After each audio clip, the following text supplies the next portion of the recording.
Hello my friends, and welcome back. It's so good to have you here again, settling in for another quiet journey into the natural world. Tonight, we're venturing into the cool, damp shade of the mountains to meet a plant of stunning beauty and deeply fearsome reputation. A plant so woven into our darkest folklore that its very name can conjure images of moonlit transformations and ancient curses. We are going to get to know the real Wolfsbane, the queen of all poisons, Aconitum. But we're not here for the myth. We're here for the remarkable truth of the organism itself, a living thing of immense evolutionary success, intricate design, and a quiet, chilling brilliance. Before we begin our expedition, if you find some comfort and peace in what we do here, I would be so grateful if you'd consider liking this little film and subscribing to the channel. It's just a quiet way of letting me know you're out there, and it truly does help us grow this little community. And as always, I love to know where you're listening from. It's a beautiful thought, picturing this story unfurling in rooms all across the globe, a shared moment of calm. So please, feel free to leave a comment and say hello. Now, find that perfect spot on your pillow. Let your shoulders relax and release the day you've had. Let your breathing slow and become a gentle, quiet rhythm. We are leaving our world behind for a little while, shrinking down to the scale of petal and root, and entering the cool, silent, and deeply beautiful world of one of nature's most masterful creations. Chapter 1. The Deceptive Beauty, Botany and Ecology of Aconitum. To truly understand any living thing, we must first understand its family, its lineage. It's like looking at an old family portrait, seeing the shared traits, the resemblances that echo down through the generations. For Aconitum, its family name is Ranunculaceae, the buttercup family. It sounds so gentle, doesn't it? So unassuming. A name that brings to mind sunny meadows and the cheerful, glossy yellow flowers of childhood. And indeed, the buttercups are there, along with the delicate columbines, the elegant delphiniums, and the star-like anemones.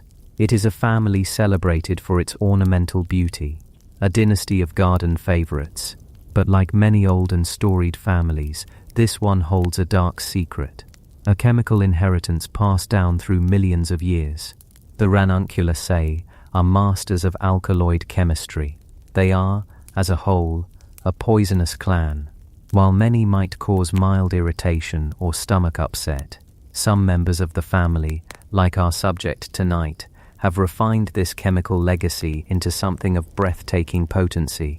So when we first place Aconitum within its family tree, we see it not as an anomaly, but as the culmination of a family tradition. It is the member of the family that took the ancestral gift for chemical defense and perfected it into an art form. The genus Aconitum itself is a global success story. There are over 250 distinct species, a testament to the effectiveness of its design. They are found all across the northern hemisphere, from the damp woodlands of Europe, across the vastness of Asia, and into the mountain meadows of North America. They are not rare or fragile curiosities. They are robust, confident, and well-established members of their native ecosystems. They have adapted to a variety of climates and altitudes, always seeking out their preferred conditions: cool, moist, and well-drained soil, often with a bit of shade. They are creatures of the mountain slope, the shaded riverbank, the ancient forest floor. To truly meet the plant, let's build it from the ground up, starting where its life and its power are most concentrated, in the cool, dark earth. The roots of Aconitum are not the fine, fibrous network you might imagine. Instead, they are tubers, dark, gnarled, and swollen with stored energy. They look less like roots and more like small, strange, subterranean vegetables. If you were to hold one, it would feel solid, starchy, and cool to the touch. In many species, they are a deep, almost blackish brown, their skin wrinkled and coarse. This tuber is the plant's vault. It is its pantry for the winter, its battery pack for the explosive growth of spring, and most importantly, it is its chemical arsenal. It is here, within these unassuming lumps of plant tissue, that the concentration of the deadly alkaloid, Aconitine, is at its absolute highest.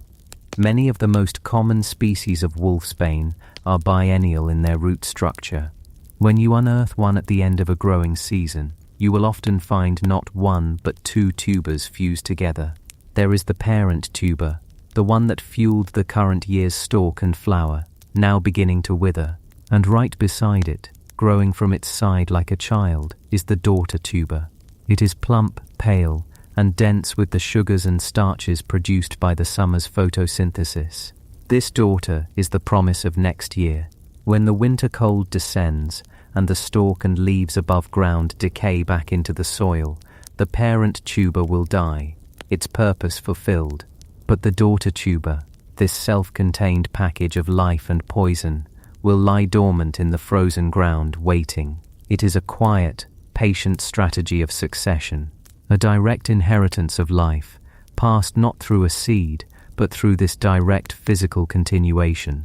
It is nature's own quiet relay race, passing the baton of existence from one generation to the next in the silent darkness beneath the snow. As the spring sun warms the earth and the snows melt, this daughter tuber awakens. From its crown, a shoot begins to push its way upwards, questing for the light. This is the stem of the Wolfsbane. It is often a deep, rich green, sometimes flushed with purple or reddish tones, especially near the base. It is strong, erect, and can grow to be surprisingly tall, with some species easily reaching the height of a person. It is a silent green spire rising from the leaf litter of the forest floor, a declaration of the plant's presence. The stem is not just a support structure, it is a highway. A complex system of xylem and phloem vessels are working tirelessly within it. The xylem acts like a set of microscopic pipelines, drawing water and mineral nutrients up from the soil, delivering them to every part of the growing plant. The phloem is the counterpart, a downward flowing system that transports the sugars created in the leaves down to the growing tuber, storing energy for the future. And carried within this vital sap, flowing through every part of the plant from the deepest root hair to the highest flower bud, is the ever-present signature of the genus, the Aconitine alkaloids.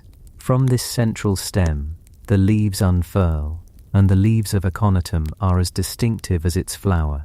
They are, in botanical terms, palmately lobed, but that clinical description doesn't do them justice.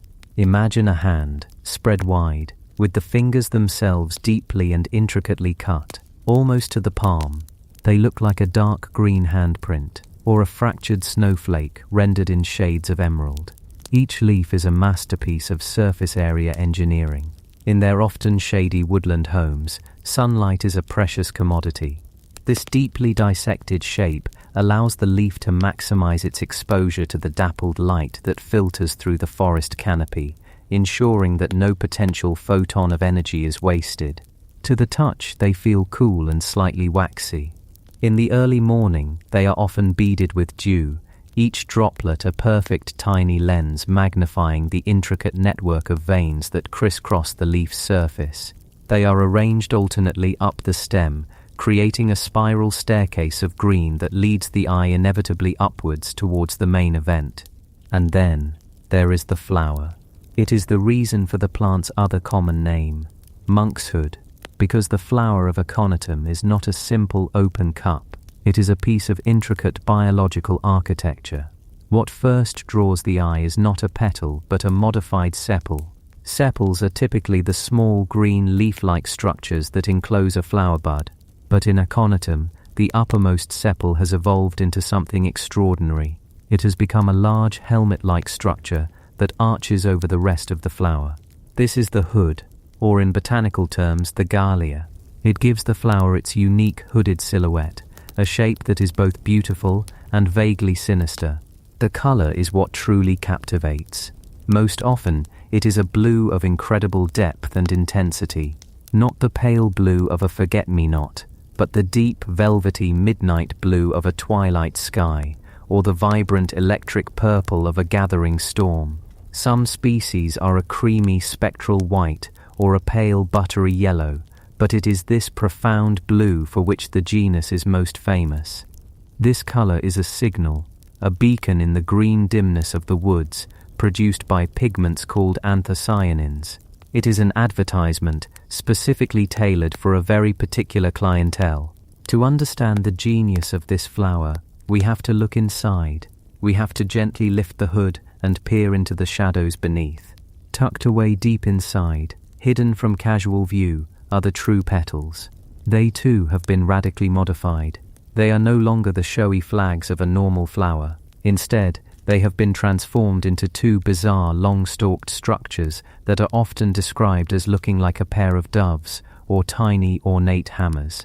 These are the nectaries. At the tip of each of these strange petal-derived organs is a small spur that secretes a rich sugary nectar.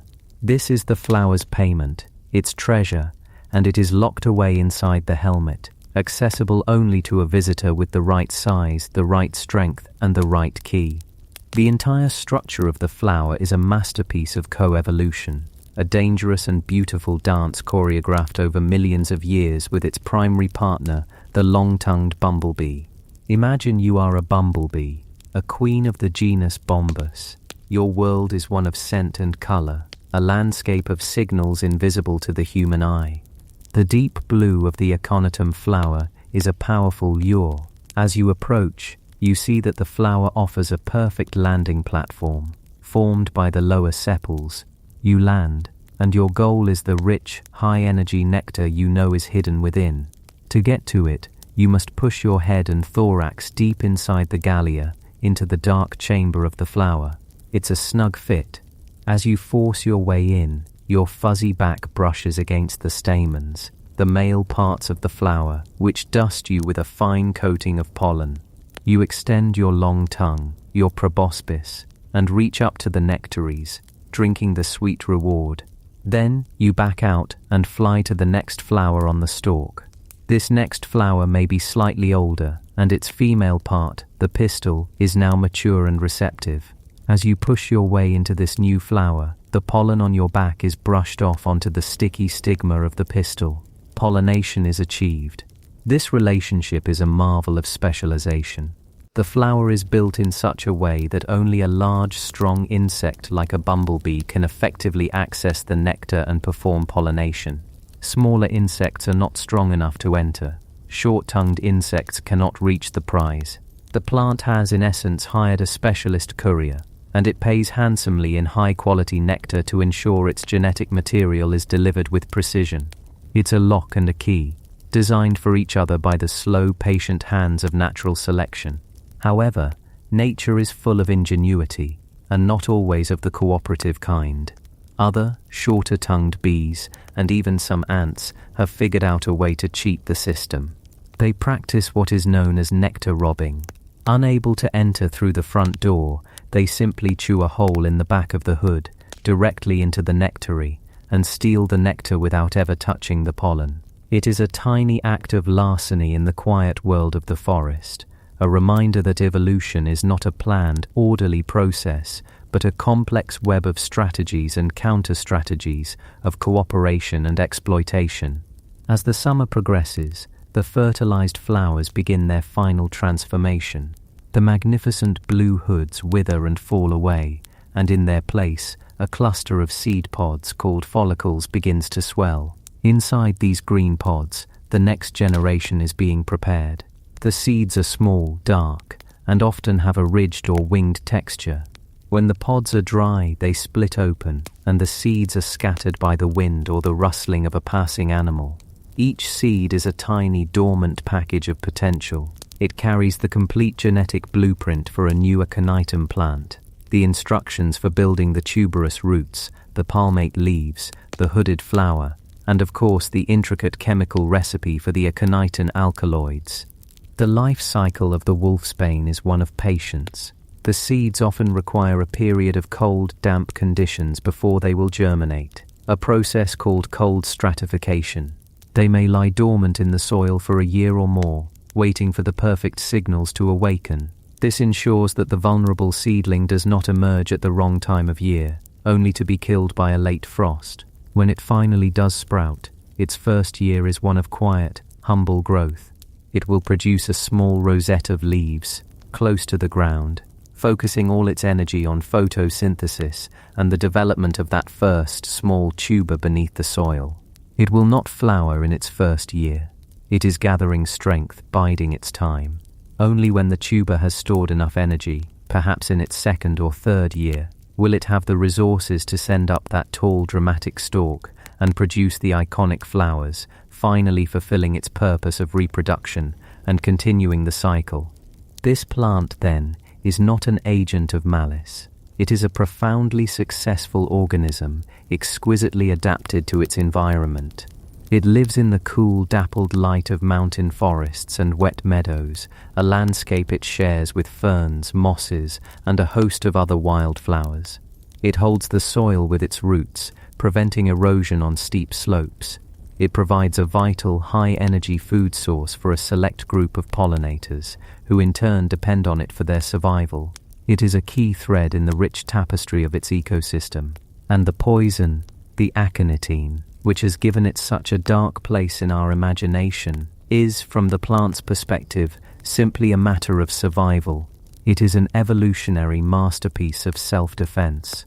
Plants cannot run from creatures that want to eat them. They cannot fight back with teeth or claws. Their battle is a chemical one, waged silently in their cells.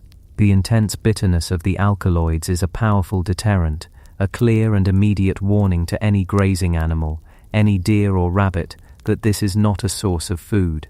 The devastating neurotoxic effects are the ultimate insurance policy against any herbivore that ignores the warning.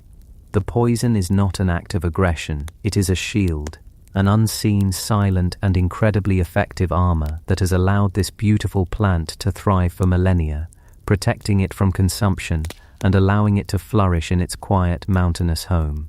When we look at the wolfsbane this way, through the lens of botany and ecology, the fear begins to recede, replaced by a deep and profound sense of awe. We see a plant that has mastered its environment, a plant that has forged an intimate and exclusive partnership with its pollinator, a plant that has become a master chemist, brewing one of the most complex and potent neurotoxins in the entire botanical world, not out of spite, but as a simple, elegant solution to the fundamental problem of staying alive. It is a beauty that is deeply, dangerously deceptive, yes, but it is a deception born of necessity. It is the breathtaking ingenuity of life itself, written in shades of midnight blue and the cold, precise language of alkaloid chemistry. And as it stands there on the mountainside, its hooded flowers nodding gently in the cool breeze, it is a perfect living testament to the fact that in nature, the most beautiful things can often be the most dangerous, and the most dangerous things are, in their own way, truly and completely beautiful. Chapter 2. Aconitine, the cold fire toxin. And it is in that breathtaking, dangerous beauty that we find our path forward tonight. We leave for a moment the visual world of petals and stems, the deep purples and verdant greens that we can see with our eyes, and we travel deeper. We shrink down, past the cellular walls, beyond the visible architecture of the plant, and into the silent, invisible world of molecules. For it is here, in the realm of atomic bonds and elegant three-dimensional shapes, that the true story of wolfsbane is told. The flower is the beautiful cover of a book, but its chemistry is the tale written inside, a tale of defense, of evolution, and of a single, exquisitely crafted molecule that has shaped human fear for centuries. Its name is Aconitine. It is not a simple poison, you see. It is not a brute force instrument. To call Aconitine a poison is like calling a master watchmaker's finest escapement mechanism a simple cog. It is, more accurately, a key, a skeleton key, forged over millions of years of evolutionary trial and error, designed with an almost unimaginable precision to fit a very specific lock within the animal nervous system, a lock that was never meant to be opened in the way that Aconitine opens it. The plant, in its silent wisdom, has reverse-engineered the very essence of what makes an animal alive, the ability to feel, to move, to think, and it has designed a molecule that turns that entire system against itself. It is a stunning, terrifying piece of biological engineering.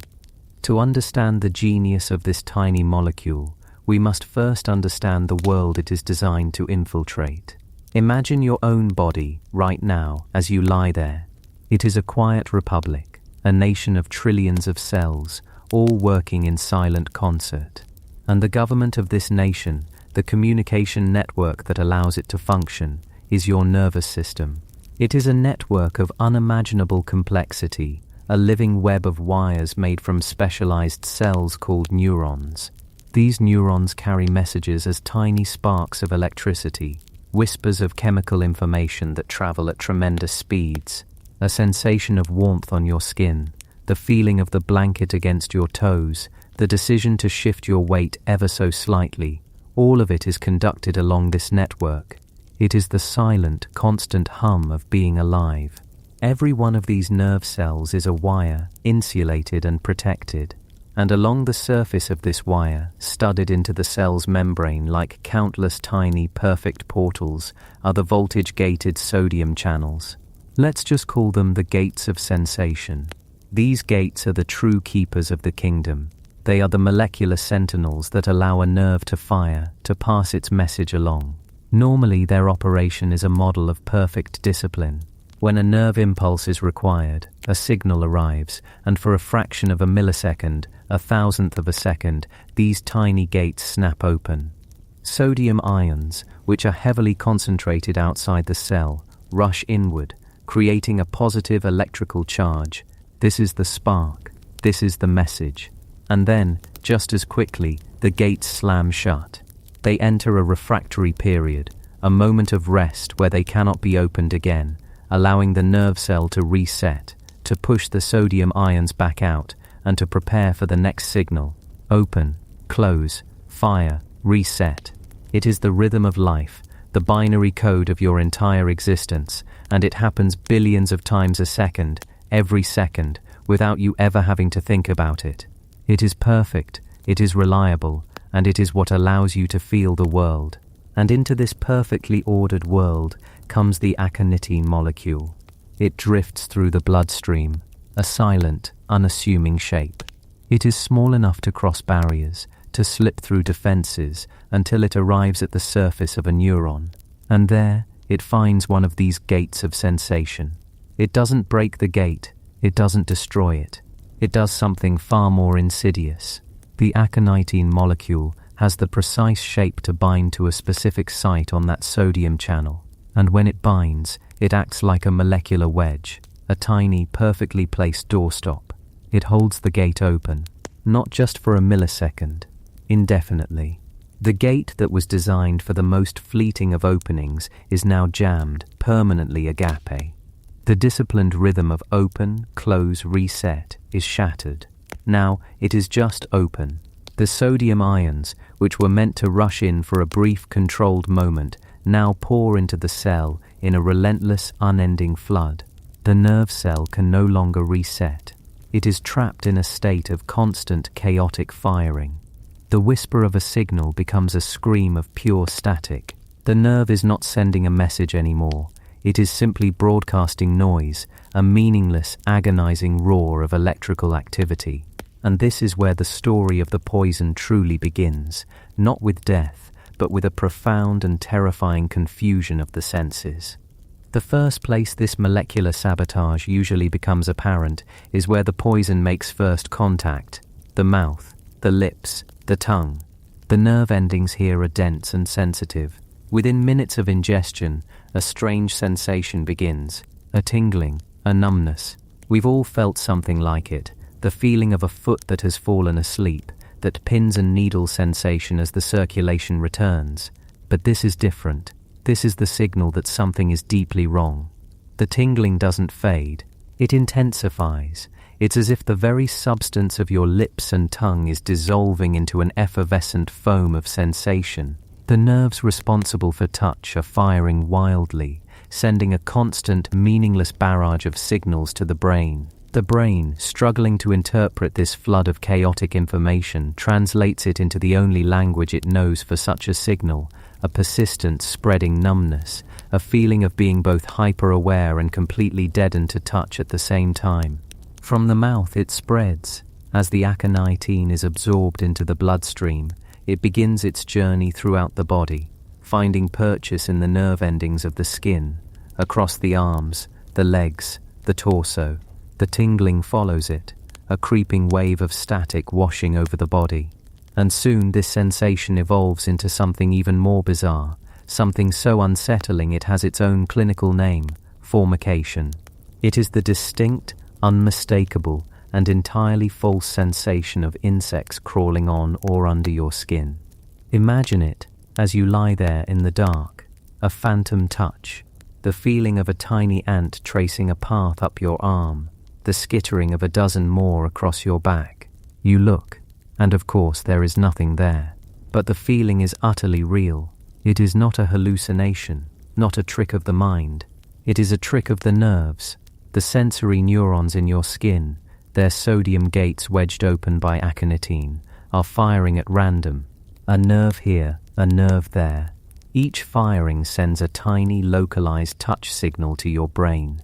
Your brain, the ultimate pattern-seeking machine, receives these thousands of pinpricks of random data from across your body and does what it always does. It tries to build a coherent story. It tries to find a pattern in the noise. And the most logical pattern for a series of small, moving, localized touch sensations is bugs. The victim feels infested from within. They are trapped inside a body that is lying to them, sending them tangible physical proof of something that isn't happening. It is the beginning of a profound and terrifying disconnection between the self and the body. The body is no longer a reliable vessel. It has become a source of alien information, a house haunted by phantom sensations. But the confusion is only just beginning, because aconitine is not selective. It doesn't just jam the gates of the nerves for touch. It works on the nerves that sense temperature too. And here, the poison performs its most chilling and paradoxical trick. Nerves that signal cold and nerves that signal heat begin to fire simultaneously, also without reason. They pour their contradictory messages into the central nervous system. The brain is presented with an impossible equation. It is receiving powerful, urgent signals of both intense, freezing cold and searing, burning heat from the same patch of skin at the same time. How does the mind resolve such a paradox? It creates a new sensation, a nightmare feeling that has been described by survivors and recorded in medical texts for centuries. It is the feeling of being on fire and freezing to death, all at once. A burning so cold it feels like ice. An iciness so intense it feels like a flame. It is a deep, pervasive and agonizing sensation that has been called, simply, the cold fire. It is a pain for which there is no metaphor in the natural world, because it is a sensation that the natural world was never meant to produce. The skin feels like it is being scorched by frost, a deep cellular agony that seems to emanate from the very marrow of the bones. As the poison continues its work, it moves from the sensory nerves to the motor nerves, the wires that carry signals from your brain to your muscles. The same process unfolds. The sodium channels are wedged open, and the muscles are bombarded with a constant, unrelenting stream of contract signals. This begins as small twitches, visible tremors under the skin known as fasciculations.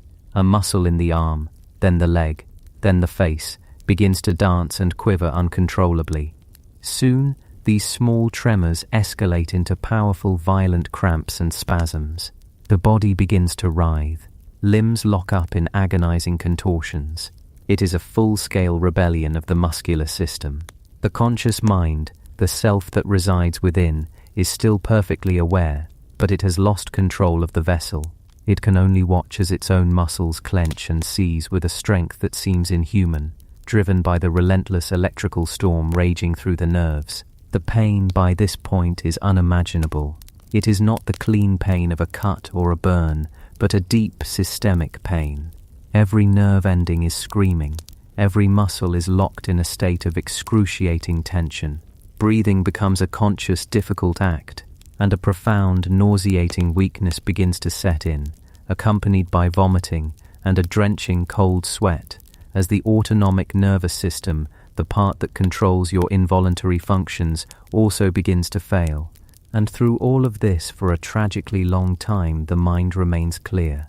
This is perhaps the cruelest aspect of Aconitine poisoning. The victim is not granted the mercy of delirium or unconsciousness. They are a prisoner in their own body, fully aware and lucid as they experience their own physiological dismantling, piece by agonizing piece. They feel the crawling sensations, they feel the cold fire, they feel the muscles twisting into knots, and they are acutely, terrifyingly aware that something deep within them has gone fundamentally wrong. Now we must talk about the heart, because the heart is not just a muscle, it is a marvel of electrical engineering. Its steady rhythmic beat is governed by its own internal pacemaker, which relies on the exact same exquisitely timed opening and closing of sodium channels to function. The heart is an orchestra, and the sodium channels are the musicians, all playing in perfect time to create the symphony of a heartbeat. When aconitine reaches the heart, it is like throwing open the doors to the concert hall and letting in a hurricane of noise. The toxin begins to jam open the sodium channels in the cardiac muscle cells. The disciplined rhythm dissolves into chaos. The heart, bombarded with constant erratic electrical signals, loses its ability to beat in a coordinated fashion. It begins to quiver, to fibrillate. The ventricles, the powerful lower chambers of the heart, just shudder uselessly. They are no longer pumping blood, they are just a chaotic mass of twitching muscle. Blood pressure plummets. The brain, starved of oxygen, begins to fail. The regular, life-sustaining rhythm of the heart simply stops. At the same time, another final, fatal process is often underway. The diaphragm, the great muscle beneath your lungs that powers your every breath, is also controlled by motor nerves. As these nerves fall under the influence of aconitine, the diaphragm becomes paralyzed. The conscious will to breathe may still be there, the desperate primal urge for air, but the signal can no longer reach its destination. The muscles can no longer obey the command. The body loses its most fundamental automatic ability, the ability to draw breath. Death from Aconitine poisoning is a battle lost on two fronts. It is a race between cardiovascular collapse and respiratory paralysis. It is a quiet internal catastrophe. There is no gore, no external wound.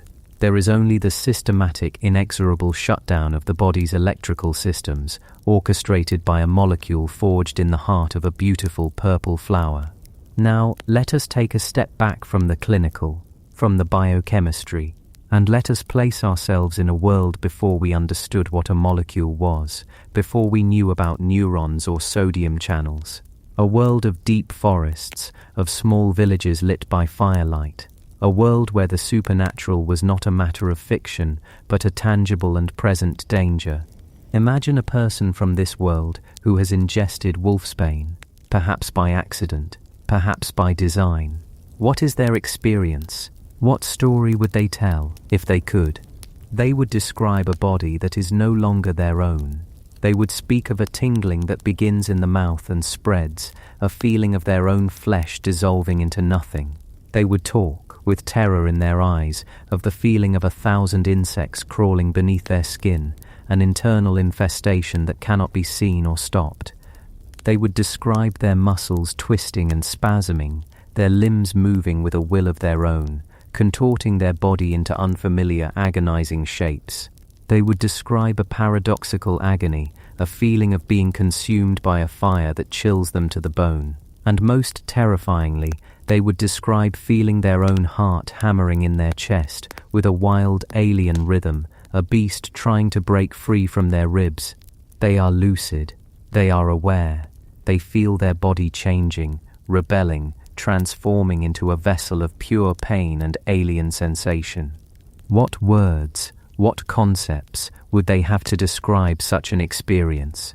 They would not say, "My voltage-gated sodium channels are being held in a persistently activated state by a diterpenoid alkaloid." That language is ours, the language of a future they could not imagine. No, they would reach for the language of their time, the language of myth and fear. They would say, "I am changing." They would say, "Something else is taking over." They might believe they had been cursed, possessed by a demon, or worse. They might believe, in their agony and terror, that they were transforming into something inhuman, a monster. The werewolf myth is not just a story about growing fur and fangs. At its core, it is a story about a terrifying, painful, and involuntary transformation. It's about the horror of the body turning against the self, of losing control, of becoming a creature of pure, agonized instinct.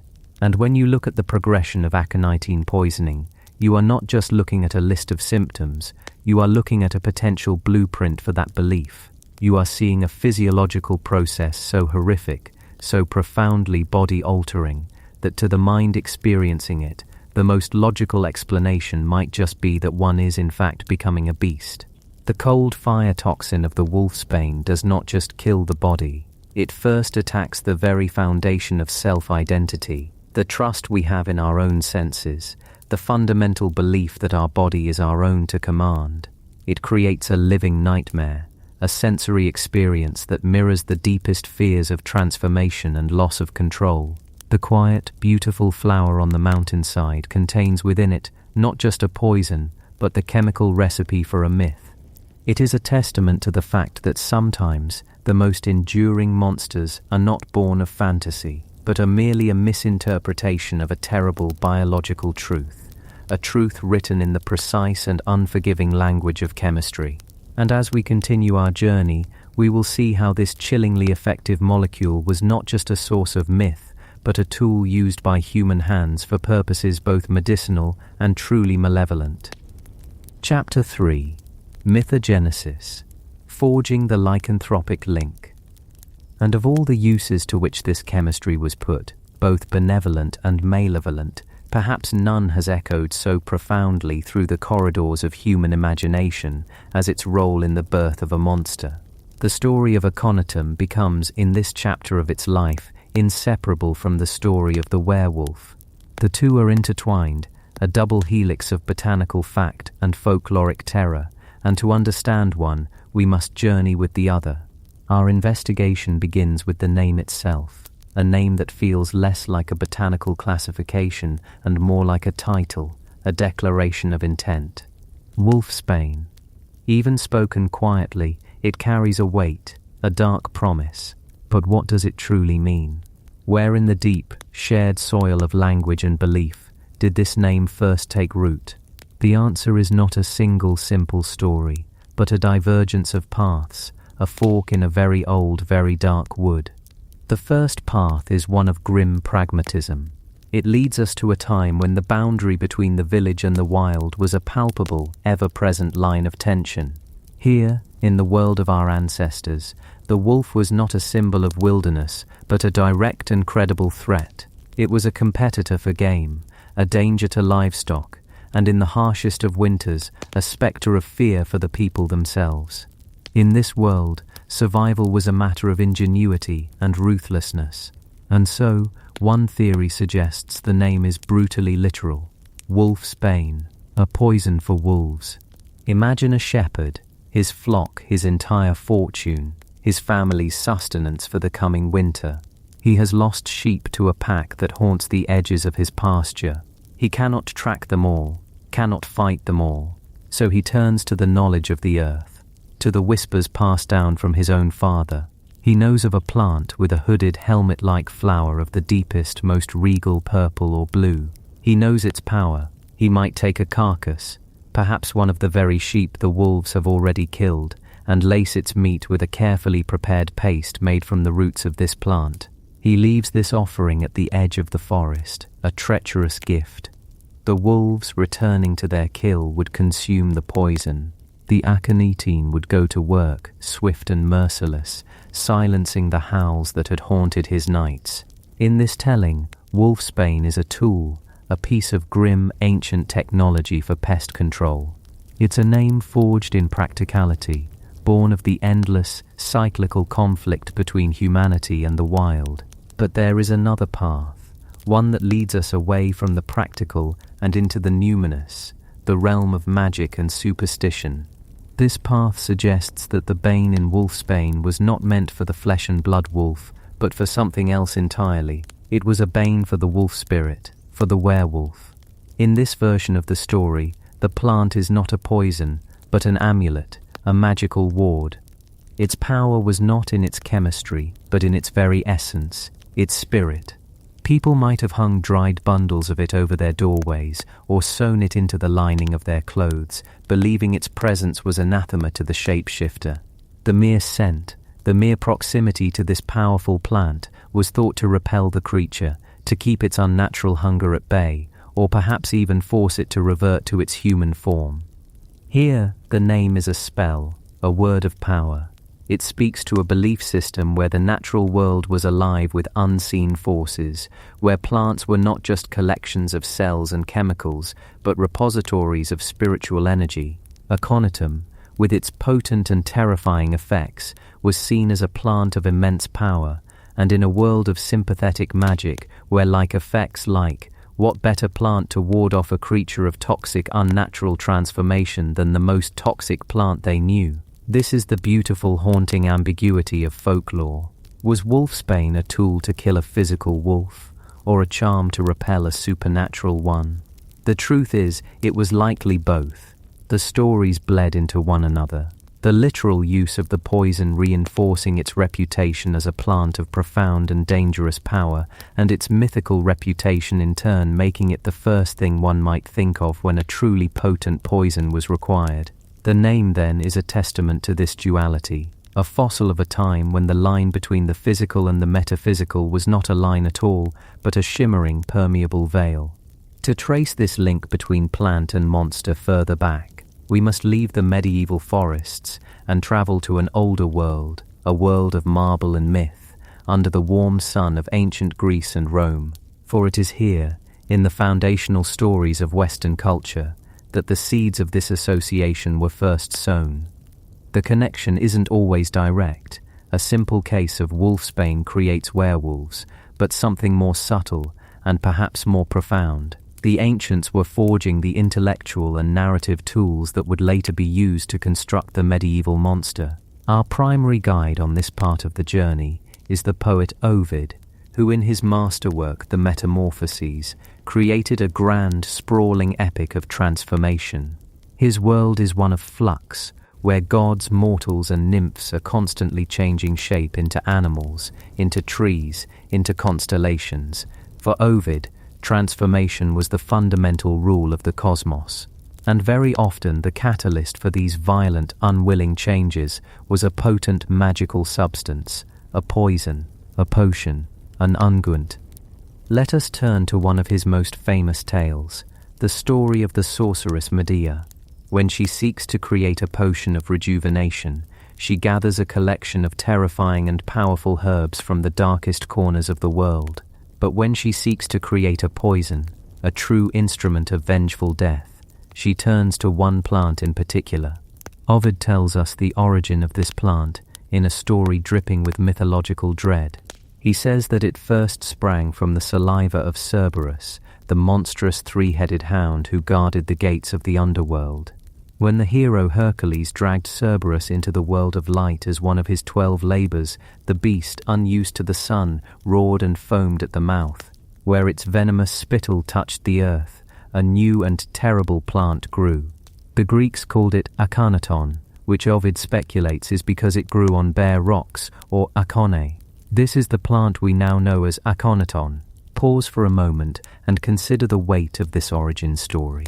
Ovid is not describing a simple plant.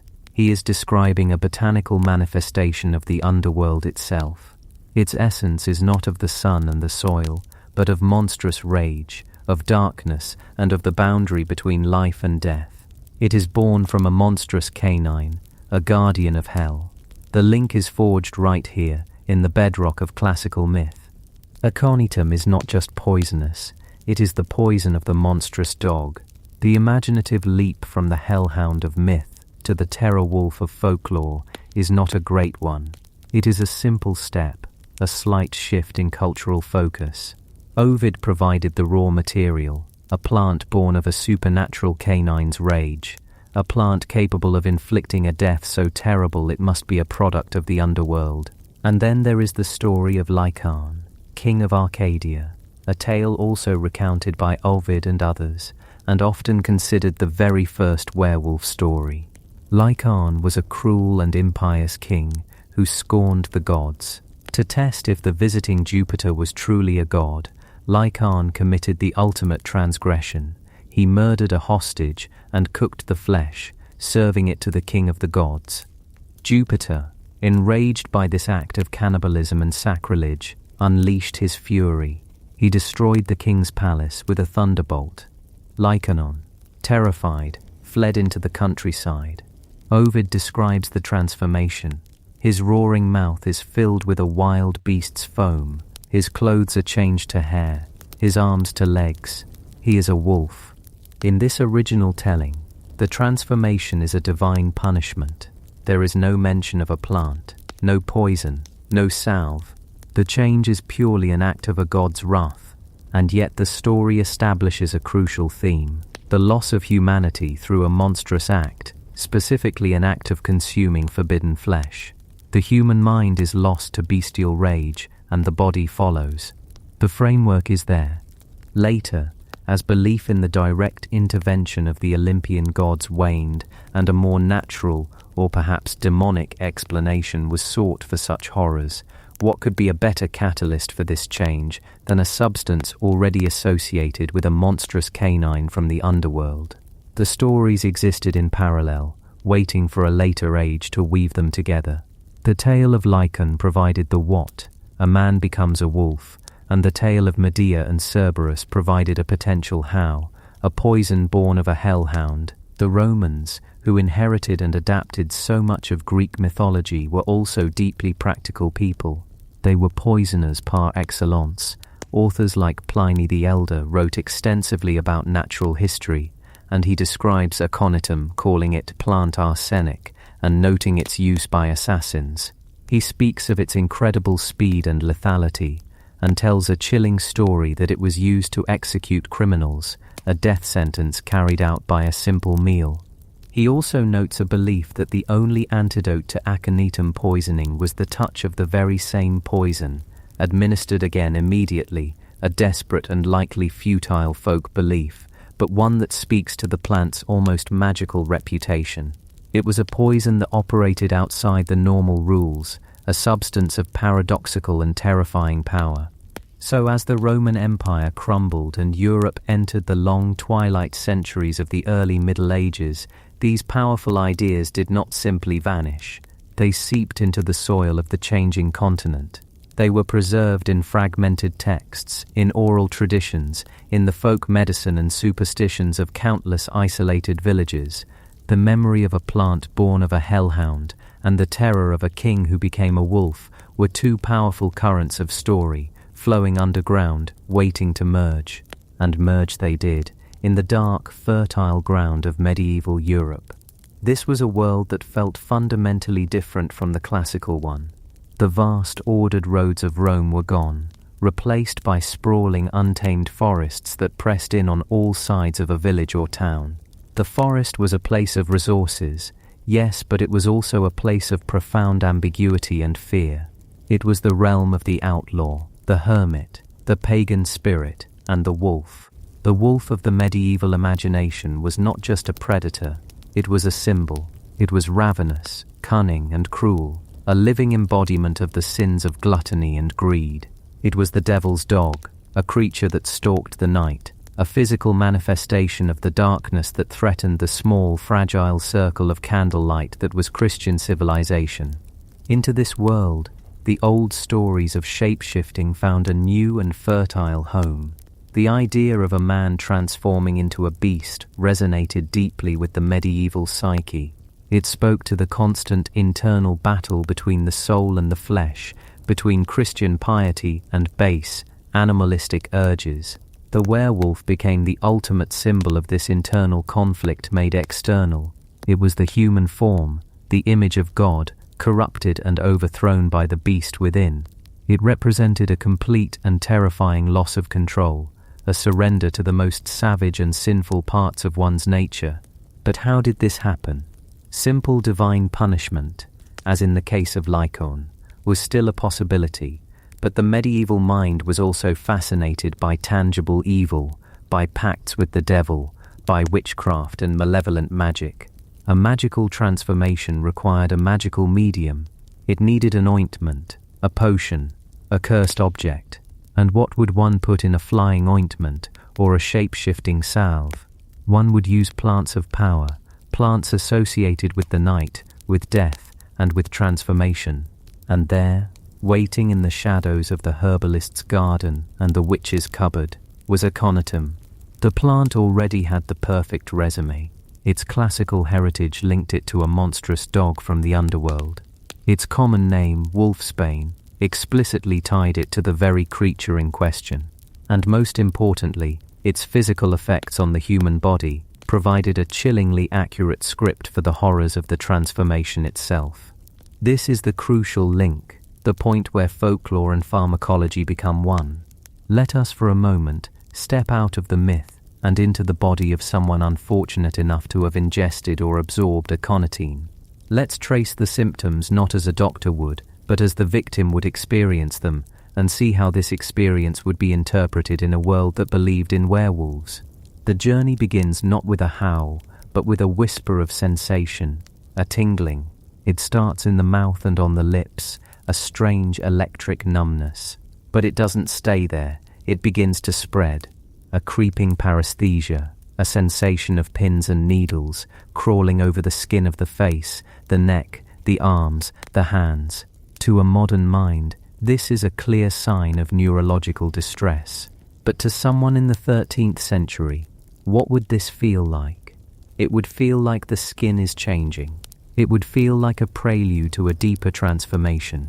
The sensation is often described as feeling like ants crawling under the skin, or a buzzing, a vibration, or perhaps like the prickling emergence of coarse new hair, the feeling of fur sprouting from every pore, the first horrifying sign that your human skin is no longer your own. As the tingling intensifies, it is joined by a profound numbness. The face, in particular, becomes a mask. The muscles feel slack, unresponsive. The victim might try to speak, to scream, but their lips feel thick and alien. They cannot form the words. Their face feels like it is being pulled, distorted, stretched. What is this, if not the beginning of the elongation of the snout? The human features are dissolving, the facial structure rearranging itself into something long, feral, and canine. The loss of sensation is a loss of human identity. You can no longer feel your own face, therefore it is no longer your face, it is becoming the face of the beast. Then comes the effect on the heart. Aconitine is a potent cardiotoxin. It throws the rhythm of the heart into absolute chaos. The victim would feel their heart begin to pound in their chest, a frantic, galloping beat that feels like a caged bird trying to break free. This is followed by erratic flutters, skipped beats, and a terrifying sensation of pressure or crushing in the chest. In the mind of someone who believes they are transforming, this is not arrhythmia. This is the wild, savage heart of the wolf, a heart built for the chase and the kill, awakening in their human breast. It is a surge of monstrous, unnatural power, a violent energy flooding their system. It's the feeling of primal rage made physiological, the bloodlust given a rhythm you can feel hammering against your ribs and the stomach. The poison wreaks havoc on the gastrointestinal system, intense nausea, vomiting, and a burning sensation in the abdomen. To the victim, this is not poisoning. It is a ravenous, inhuman hunger, a gnawing emptiness that demands to be filled. It's the insatiable appetite of the wolf, a craving for raw flesh, a rejection of all that is human and civilized. The body is violently purging its human contents to make way for the beast's needs. Perhaps the most terrifying part of this ordeal, however, happens in the mind. While not a classical hallucinogen in the way that belladonna or henbane are, other common ingredients in supposed witches' salves, the sheer trauma of aconitine poisoning can induce a state of profound delirium. The combination of extreme pain, cardiovascular distress, difficulty breathing, and the terror of impending death would be enough to shatter anyone's sense of reality. The world would warp and distort. Vision might blur or tunnel. Sounds could become muffled or monstrously loud. In this state of waking nightmare, the victim's deepest fears would take command. If their culture has provided them with the narrative of the werewolf, their delirious mind will seize upon it. The sensations in their skin, the pounding of their heart, the paralysis of their face, all of this sensory data is fed into a mind that is already primed to interpret it in one specific, terrifying way. They are not dying of poison, they are becoming. The hallucinations are not a side effect, they are the final stage of the transformation, the moment the human consciousness is finally extinguished and the mind of the wolf takes over. Now imagine you are not the victim, but a witness. You see a neighbor, perhaps someone already disliked or feared in the community, writhing on the ground. You see their face contorted in a silent snarl, their muscles twitching and spasming. You hear them groan and retch. They clutch at their chest, their eyes wide with a terror that looks utterly inhuman. Their skin is pale and clammy, yet they complain of a strange burning and tingling. They are losing control of their body, their humanity seemingly draining away moment by moment. You, the witness, do not know about neurotoxins or sodium channel blockers. You know about the devil. You know about witchcraft. You know that a person who makes a pact with darkness can be given the skin of a wolf. What you are seeing is not a medical emergency. It is proof. It is a monstrous transformation happening right before your eyes. This is how the myth becomes self-perpetuating. Aconitum provided the perfect physiological template for the werewolf legend. It wasn't that people took wolfsbane to become werewolves. It's more likely that accidental poisonings or deliberate poisonings disguised as curses were interpreted through the lens of this pervasive folklore. The symptoms were so bizarre, so terrifying, and so neatly aligned with the stages of a monstrous transformation that the plant and the myth became fused. Aconitum didn't just kill you, it seemed to strip away your humanity in the process. It performed a horrifying theatre of dehumanization before it finally stopped the heart. And this connection was not just a matter of folklore. It entered the grim reality of the European witch trials. During the height of the werewolf hunts in the 16th and 17th centuries, accused werewolves would confess under torture to all manner of dark deeds. They would speak of secret ointments given to them by the devil. When asked for the ingredients, they would name plants known for their power and toxicity. And Aconitum, the wolf's own bane, was a frequent candidate. In the trial of the so-called werewolf of Poligny in 1521, the accused Pierre Burgot and Michel Verdun confessed to using a salve to transform. While the ingredients are not specified in detail, the narrative of a magical ointment was central to their conviction and subsequent execution. Consider the case of Peter Stump, the werewolf of Bedburg, executed in 1589. His famous confession, likely extracted under extreme duress, tells of a magical girdle given to him by the devil that allowed him to transform into a wolf. While a girdle is not an ointment, the principle is the same, a magical artifact, a physical medium for a supernatural change. It's not difficult to imagine how stories of psychoactive or poisonous salves could evolve into stories of other cursed objects. The key element is the belief in a tangible physical catalyst, and for centuries Aconitum was the perfect botanical suspect. It was a plant whose real observable effects on the human body seemed to prove the darkest superstitions true. It made the impossible seem terrifyingly possible. This powerful association was further solidified by the pre-Christian beliefs that lingered like ghosts in the European consciousness. Long before the werewolf was seen as a demonic servant, there were other shapeshifters, other men who blurred the line between humanity and the beast. The Norse had their berserkers, warriors who entered a trance-like fury in battle, howling and biting their shields, seemingly possessed by the spirit of a bear or a wolf.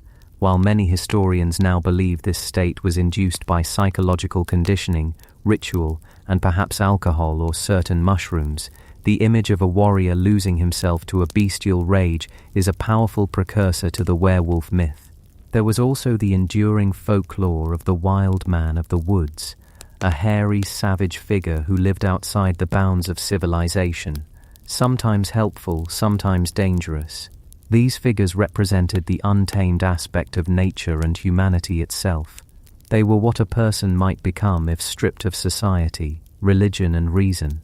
The werewolf is in many ways the darkest possible iteration of the wild man, not just living outside society but actively preying upon it, driven by a cursed hunger. Aconitum, growing in the wild, mountainous places, on the edge of the forests where these wild men were said to dwell, became a part of this landscape of fear. It was a physical piece of the wild that could, it was believed, infect a person with that same wildness. To ingest it was to invite the chaos of the forest into the ordered garden of the human body. And so we see how the myth was built, layer upon layer, over thousands of years. It's an extraordinary piece of cultural architecture. The foundation was laid by the Greeks, with their stories of poison-born monsters and god-cursed kings. The structural beams were put in place by the Romans, who catalogued the plant's real-world lethality. The walls were raised in the medieval forests, built from a deep-seated fear of the wolf and the wilderness. And the final terrifying details were painted on by the plant itself, by the Aconitine molecule, whose effects on the human nervous system provided a step-by-step guide to the horrors of transformation. It is a humbling thing to contemplate. We think of myths as products of pure imagination, as stories spun from fancy and fear, but the myth of the werewolf, one of the most enduring and terrifying figures in our collective nightmare, has a root system that reaches deep into the soil. It is tethered to the real world by the specific neurotoxic properties of a single beautiful purple flower. The folklore did not spring fully formed from the darkness. It was given a blueprint by Botany. The tingling skin, the paralyzed face, the racing heart, the confused mind. These were not just the imagined torments of a man becoming a wolf. They were the real documented symptoms of aconitine poisoning. The link between them is a testament to the human need to create narratives, to find meaning and agency, even in the face of incomprehensible suffering. For the ancestors who witnessed this poison's effects, demonic transformation was a more satisfying and, in its own way, more logical explanation than unseen chemical compound disrupting cellular function. The myth was a way of containing the horror, of giving it a name and a story, and therefore a set of rules. And if it was a curse, then perhaps it could be fought with charms, with prayer, with silver, and in a beautiful circular piece of logic, with Wolfsbane itself, hung over the door not as a poison, but as a protector. The plant became both the symbol of the curse and its supposed cure, a perfect encapsulation of its dual nature as both a killer and a component of medicine. It held within its beautiful hooded flowers the entire sprawling story of our fear of the beast within. Chapter 4. The Witch's Garden. Flying Ointments and Cursed Consciousness. And for some, that fear of the beast within was not something to be avoided, but something to be cultivated, to be summoned. It's a strange and shadowed corner of human history, a place where botany, pharmacology, and folklore meet. A place where the fear of transformation was so profound that it became a kind of dark desire. And to access that desire, to unlock that door within the self, you couldn't rely on a single plant, not even one as potent as Wolfsbane. You needed a collection, a pharmacopoeia of power. You needed what has come to be known as the Witch's Garden. This wasn't a garden in the way we think of one today. There were no neat rows, no carefully tended beds. It was more an idea, a shared and whispered knowledge of a certain class of plants. They were the outcasts of the botanical world, the ones that grew in disturbed soil, in graveyards, on the edges of forgotten roads, and in the shadow of ruins, plants that shared a common language, the language of alkaloids, powerful complex molecules that could speak directly to the human nervous system, capable of healing in small doses and in larger ones of untethering the mind from reality itself. Aconitum, our Wolfsbane, was a chief member of this dangerous society. Its ability to stop the heart, to mimic the cold hand of death, gave it a place of high honor. But in the most infamous of folkloric concoctions, it was rarely the lead actor. It was part of an ensemble cast, a gathering of botanical poisons, each bringing its own unique talent for disruption to the brew. To understand the most terrifying myths associated with witchcraft, the flight through the night sky, the congress with demons, the transformation into beasts, we have to look at Wolfsbane's notorious companions. We have to walk through this conceptual garden and meet the other residents. Let's start with one of the most famous, a plant whose name is a perfect paradox of beauty and death. Atropa belladonna, deadly nightshade. The genus name Atropa comes from Atropos, one of the three fates of Greek mythology. She was the one who held the shears, the one who cut the thread of a person's life, and it is a fitting name. Every part of the belladonna plant is toxic, but its most tempting and treacherous feature is its berry. It is a perfect glossy black sphere, about the size of a cherry. It looks sweet, succulent and inviting, a jewel of the forest floor, and to a child it is a fatal lure. A handful of these berries is more than enough to fulfill the promise of its namesake and cut the thread of life. But the second part of its name, belladonna, tells a different story. It is Italian for beautiful lady. This name comes from a historical use that is a world away from its lethal potential. Women, particularly in Renaissance Venice, would use a tincture made from the plant, placing a single drop into each eye. The alkaloids within the plant have a powerful effect on the muscles of the iris, causing the pupils to dilate dramatically. The result was a wide-eyed, dark, and captivating gaze that was considered the height of beauty and allure. Think about that for a moment. This culture was taking one of the most poisonous plants in Europe and applying it directly to their eyes for the sake of fashion. It's a testament to our strange and enduring relationship with these powerful plants. We are both terrified of their power and irresistibly drawn to it. The beauty, of course, came at a cost. The dilated pupils could no longer constrict properly, making bright light painful and blurring vision. But this was a minor inconvenience for achieving a gaze that was considered almost supernaturally alluring. And in this cosmetic use we find a clue to the plant's much darker role. The same chemicals that altered the eye also had a profound effect on the mind. The key compounds in belladonna are tropane alkaloids, primarily atropine and scopolamine. These are powerful anticholinergics. To put it simply, they interfere with one of the most important neurotransmitters in our nervous system, acetylcholine. Think of acetylcholine as the body's master regulator of all things calm and controlled. It helps manage your heart rate, digestion, and salivation. It's the chemical messenger that keeps the rest and digest part of your nervous system functioning smoothly. Crucially, it also plays a vital role in the brain, helping to distinguish between what is real and what is not, anchoring our consciousness firmly in the world. Atropine and scopolamine are like false keys. They fit perfectly into the locks, the receptors that acetylcholine is meant for. But they don't turn the lock. They just sit there, blocking the real key from getting in. When you block acetylcholine, the body's systems begin to go haywire. The mouth goes dry, the heart begins to race, the skin becomes hot and flushed because you can no longer sweat to cool down. And in the brain, the effect is even more dramatic. The barrier between dream and reality begins to dissolve. The mind is cut loose from its moorings, drifting into a state of profound delirium. It's not a gentle psychedelic hallucination like those from other types of plants. This is a true break from reality, where vivid, complex, and often terrifying visions are perceived as being absolutely real.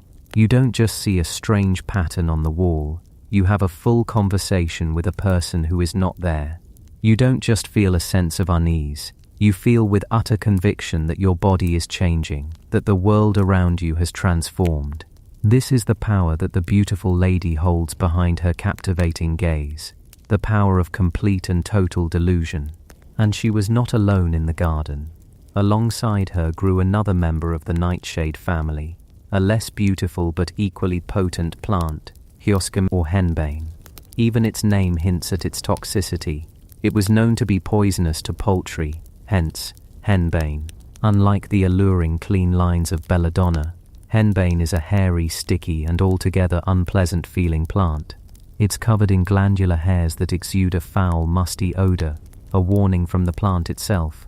Its flowers are a sickly, funnel-shaped yellow-green with a spiderweb of dark purple veins running through them, giving them a bruised and sinister appearance. Henbane shares the same family of tropane alkaloids as belladonna, atropine and scopolamine, but often with a higher concentration of scopolamine. Scopolamine is particularly famous for its deliriant and sedative properties. It has been used in modern medicine in tiny controlled doses as a patch to prevent motion sickness, but in the folkloric context its effects were far more dramatic. It was known as a powerful anesthetic, and it's believed that henbane may have been a key ingredient in the soporific sponge, a medieval anesthetic used to render patients unconscious before surgery. A sponge would be soaked in a concoction of henbane, opium poppy, and other sedatives, then dried. To use it, the surgeon would simply moisten the sponge and hold it over the patient's nose and mouth. But beyond its sedative effects, henbane was legendary for inducing a bizarre and terrifying state of mind. It was said to cause wild prophetic visions, often accompanied by a feeling of incredible lightness, as if the body were no longer bound by gravity. Accounts from those who have been poisoned by henbane describe a profound sense of dissociation, a feeling of floating or flying, of watching the world from a distance. This sensation, this untethering from the physical self, is a crucial piece of our puzzle. It is one of the foundational pillars of the myth of the flying witch. The delirium it produced was not just visual, it was deeply somatic, a full-body experience. These plants, belladonna and henbane, formed a powerful duo. One brought intense, vivid and terrifying hallucinations, the other brought the sensation of weightlessness and flight. Together they could dismantle a person's reality piece by piece. But there was often a third key member of this triad, perhaps the most mythologized plant in all of European folklore, Mandragora officinarum, the mandrake. The mandrake is a legend unto itself. Most of its power, in a folkloric sense, resides not in its leaves or flowers, but in its root. It has a large, fleshy, brownish taproot that often forks in a way that gives it a startlingly humanoid appearance. It can look like a small, gnarled person, with a trunk, legs, and even arms. This resemblance gave rise to an incredible body of lore. It was believed that the mandrake was a familiar, a spirit of the earth in plant form. It was said to grow under gallows, sprouting from the bodily fluids that dripped from a hanged man, imbuing it with the spirit of the dead. The most famous legend surrounding it was the danger of its harvest. It was believed that when the mandrake was pulled from the earth, it would let out a scream so piercing, so horrifying, that any human who heard it would be instantly struck dead. To circumvent this, a complex ritual was required. The harvester would plug their ears with wax or cotton. They would then loosen the soil around the root and tie a strong cord to it. The other end of the cord would be tied around the neck of a dog, usually a black dog, which was then lured away with a piece of meat. The dog pulling on the cord would uproot the mandrake. The dog would hear the shriek and perish, sacrificing itself so the human could safely collect the magical root. This is, of course, pure folklore. The mandrake root does not scream, but this powerful story served a very practical purpose. It made the plant incredibly rare and valuable. It created a mystique that allowed those who sold it to charge exorbitant prices and ensured that only the brave or the desperate would dare to harvest it themselves. Chemically, the mandrake is another member of the nightshade family, containing the same family of tropane alkaloids as belladonna and henbane. It brings its own cocktail of atropine, scopolamine, and hyoscyamine to the mix, contributing to the deliriant and hallucinogenic properties of any concoction it was added to. It was a powerful sedative and hallucinogen, and its human-like form made it the perfect symbolic ingredient for any magic that sought to alter the human body or consciousness. So now we have our collection, our witch's garden. We have Wolfsbane, the heartstopper, the beast caller. We have belladonna, the beautiful lady of delusion. We have henbane, the foul-smelling bringer of flight. And we have mandrake, the screaming man-shaped root of deep magic. Each one is a potent poison on its own, but together, ground and mixed, they were the alleged key ingredients in one of history's most fascinating and terrifying pieces of pharmacology, the flying ointment. The recipes for these ointments, or salves, survive in historical records, often in the confessions extracted during the witch trials or in the writings of demonologists who sought to expose what they believed to be satanic practices. The ingredients varied, but the core components were often the same: a base of fat and a potent cocktail of psychoactive plants. The fat was crucial. It was usually rendered from an unbaptized child or some other profane source, according to the folklore, but in reality, any animal fat would do: lard, tallow, goose grease. The purpose of the fat was not just symbolic, it was a brilliant, if unintentional, stroke of pharmaceutical genius. If you were to brew these plants into a tea and drink them, the result would be swift and almost certainly fatal. The alkaloids are absorbed too quickly and in too high a concentration through the digestive system. It would lead to violent sickness, respiratory paralysis, cardiac arrest, and death. But by suspending the active compounds in a fatty, lipid-soluble base, the creators of these ointments found a different route of administration: transdermal absorption, through the skin. When the ointment was rubbed onto the body, the fat acted as a carrier molecule, allowing the alkaloids to be absorbed slowly through the skin and into the bloodstream. This method did two things. First, it bypassed the digestive system, avoiding the immediate and violent gastrointestinal distress. Second, and more importantly, it created a slow, steady release of the compounds into the body over a longer period.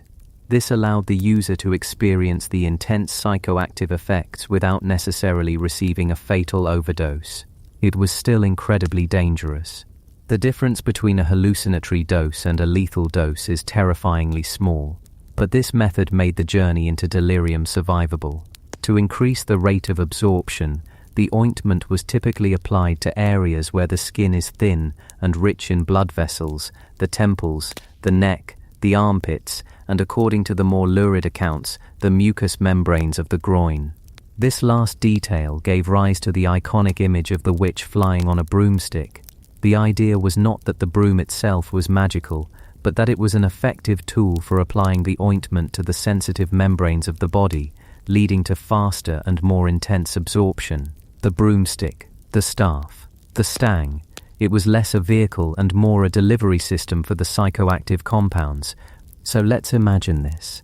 A woman, perhaps an outcast, a healer, a person living on the fringes of society, prepares this concoction. She takes the roots of wolfsbane and mandrake, the leaves and berries of belladonna, the flowers of henbane. She might add other ingredients: opium poppy for its sedative, euphoric effects, or hemlock, another deadly poison. She crushes them, grinds them into a paste, and cooks them down in a pot of simmering animal fat. The entire process is a ritual. The smells, the textures, the forbidden nature of the work. Finally, the ointment is ready. It would be a dark, greenish-black, foul-smelling salve. In the dark of night she anoints her body. She rubs the greasy paste onto her skin, and then she waits. The first effect would be physical. The aconitine from the wolfsbane would begin to work, creating a strange tingling and numbness in the skin where the ointment was applied. A feeling of coldness might spread through her limbs, even as her face becomes hot and flushed from the atropine in the belladonna. Her mouth would become intensely dry, a classic sign of anticholinergic poisoning. Her heart would begin to beat faster, a pounding, frantic rhythm in her chest. Her pupils would dilate, just as the Venetian ladies did, and the dim candlelight of her hut would seem to flare and blur. The world would already be starting to feel unstable, unreal. Then the scopolamine from the henbane would take deeper hold. A profound drowsiness would set in, but not the gentle drowsiness of sleep. It would be a heavy, disorienting state, a twilight consciousness where the mind is awake but the body feels heavy and disconnected. This is where the sensation of flight would begin. It might start as a feeling of lightness in the limbs, a sense of vertigo, as if the bed she is lying on is tilting or spinning. Her brain, deprived of its usual anchoring signals by the blocked acetylcholine, would struggle to make sense of these sensations. The most logical, or perhaps the most mythologically available explanation for this feeling of spinning and disembodied lightness is, I am flying. This is not a metaphor. The hallucination would be utterly convincing. She would feel the rush of wind on her skin, see the ground falling away beneath her, feel the exhilarating and terrifying sensation of soaring through the night sky. The broomstick, if she used one, would become part of this hallucination, a solid object to hold onto in her disembodied state, reinforcing the belief that she was truly riding it through the air. And then the delirium from the belladonna and mandrake would flood her consciousness. The world would dissolve completely into a waking dream. But this dream would be populated by the fears and beliefs of her time. She would not see abstract patterns or swirling colors. She would see what she expected to see. She would find herself at the Sabbat, the great and terrible gathering of witches. She would see her neighbors, her friends, her enemies, all dancing naked around a great bonfire. She would see the devil himself, perhaps in the form of a black goat or a handsome man, and she would believe she was making a pact with him, renouncing her faith in exchange for this power. The experience would be all-encompassing. It would involve every sense. She would hear the music of the Sabbat, smell the sulfur and the sweat, feel the touch of other bodies, taste the wine offered to her. These were not fuzzy, dreamlike images. To a mind under the influence of these tropane alkaloids, these experiences are indistinguishable from reality. The brain's reality testing function has been chemically dismantled, and here, in this maelstrom of chemically induced psychosis, we return to the beast within. The experience of shape-shifting, of lycanthropy, finds a fertile ground in this state. The Aconitine from the Wolfsbane is already creating strange sensations on her skin, numbness, tingling, a feeling of ants crawling just beneath the surface, a phenomenon called formication. Her heart is pounding like a wild animal's. Her body is hot, feverish. Her mind, untethered, is desperately trying to assemble these terrifying physical signals into a coherent narrative. The narrative of transformation is a powerful one, deeply embedded in the folklore she has known her entire life. As her consciousness dissolves, she might feel her bones shifting, her skin stretching, her teeth elongating. She might feel coarse hair sprouting all over her body. She would look at her hands and see not fingers but claws. She would open her mouth to scream and hear not a human voice, but the howl of a wolf. This transformation would not feel like a dream of being a wolf. For all intents and purposes, in that moment she is a wolf. The terror and the ecstasy of this becoming would be the most profound and real experience of her life. She would experience an entire night of this, flying to the Sabbat, dancing with demons, coupling with the devil, and running through the forest on 4 legs, a predator under the moon. And then, as the effects of the alkaloids slowly began to wear off, she would awaken. She might be in her own bed, her body sore and exhausted. Her mouth would still be painfully dry, her vision blurry, her mind a fog. She would have fragmented, terrifying and exhilarating memories of the night's events, and because the experience was one of true delirium, she would not question its reality. She would not think, I had a strange dream. She would believe with every fiber of her being that it all happened. She flew. She consorted with Satan. She became a beast. Now place this experience in the context of the European witch hunts. A woman like this is arrested and accused of witchcraft. She is isolated, terrified, tortured. The inquisitors demand to know if she flew, if she danced for the devil, if she transformed herself. And in her mind the answer is yes. She confesses. She describes her flight, the faces she saw at the Sabbat, the feeling of the wolf's fur on her skin. She confesses with the utter conviction of someone recounting a genuine memory. Her confession, extracted under duress but rooted in a real, albeit chemically induced experience, would then be used as evidence to arrest the other people she saw at the Sabbat. It becomes a chain reaction, where the pharmacology of the witch's garden provides the fuel for a social and religious firestorm. It's a chilling but powerful hypothesis. It doesn't mean that every person accused of witchcraft used these ointments.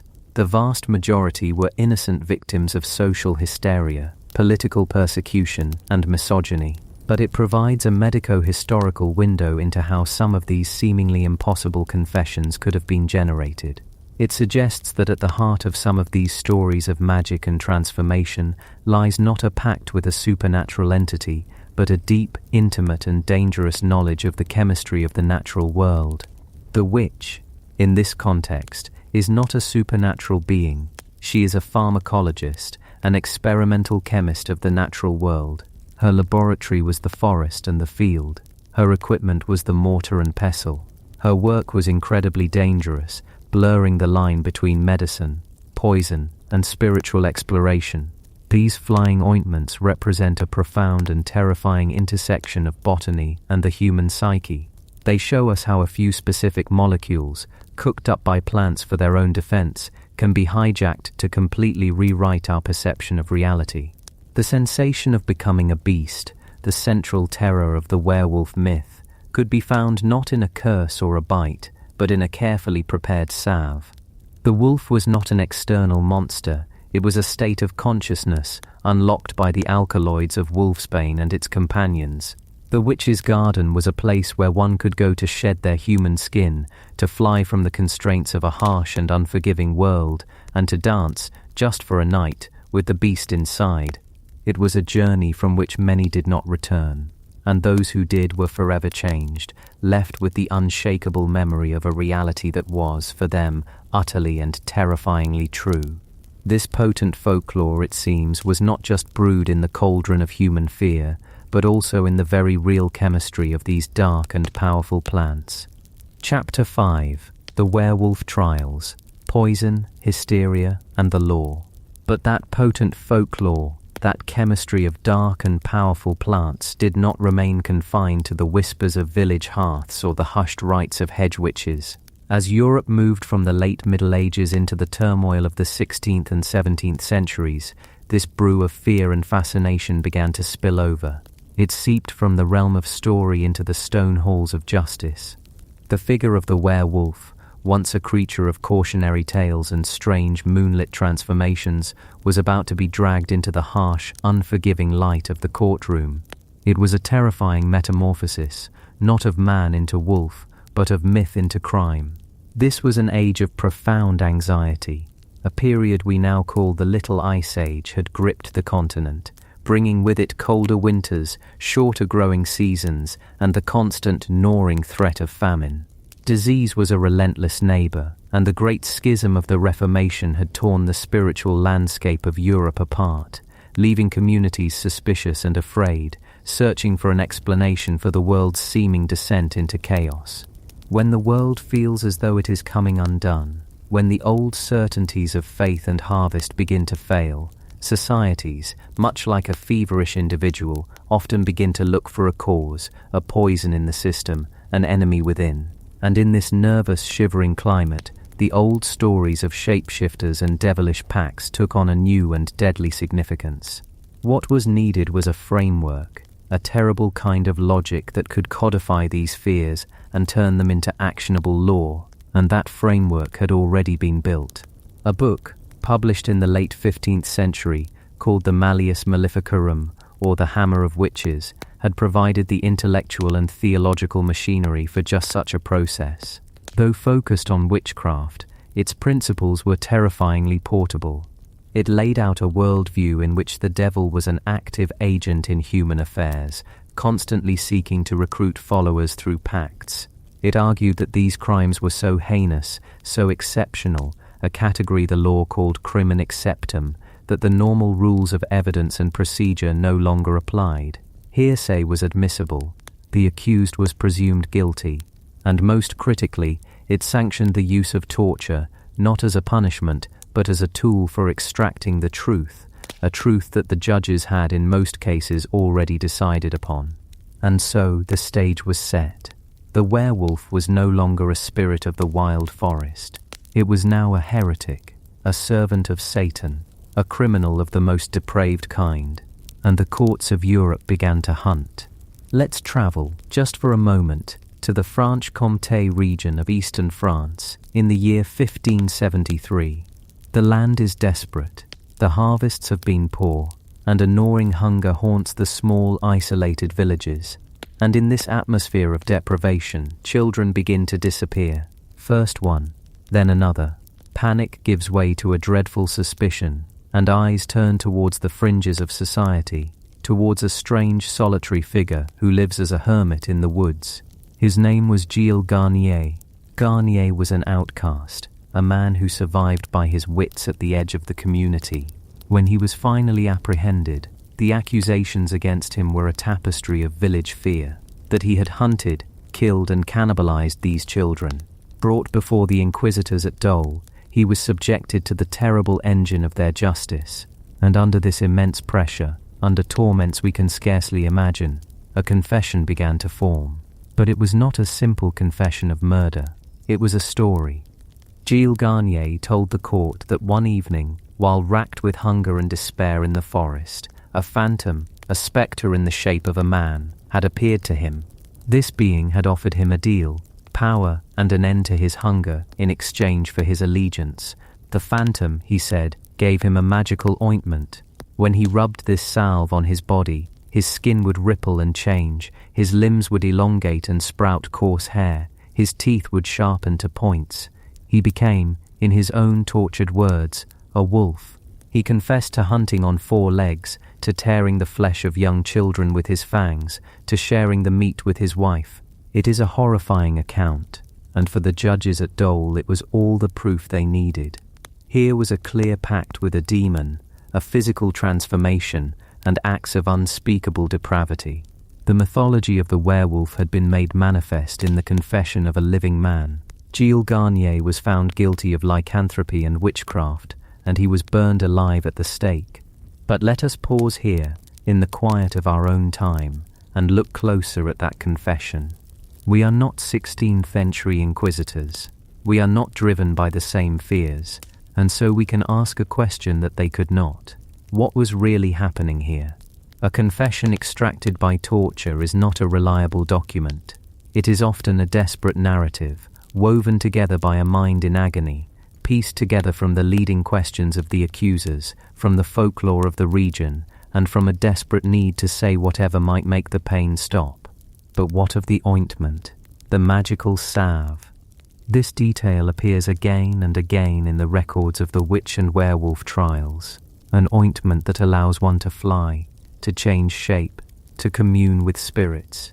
The judges saw it as diabolical magic, but what if it was something else? What if it was simply chemistry? What if these flying ointments or shape-shifting salves were concoctions made from the very real, very powerful psychoactive plants that grew in the fields and forests all around them? Plants like henbane, deadly nightshade, and of course our wolfsbane, aconite.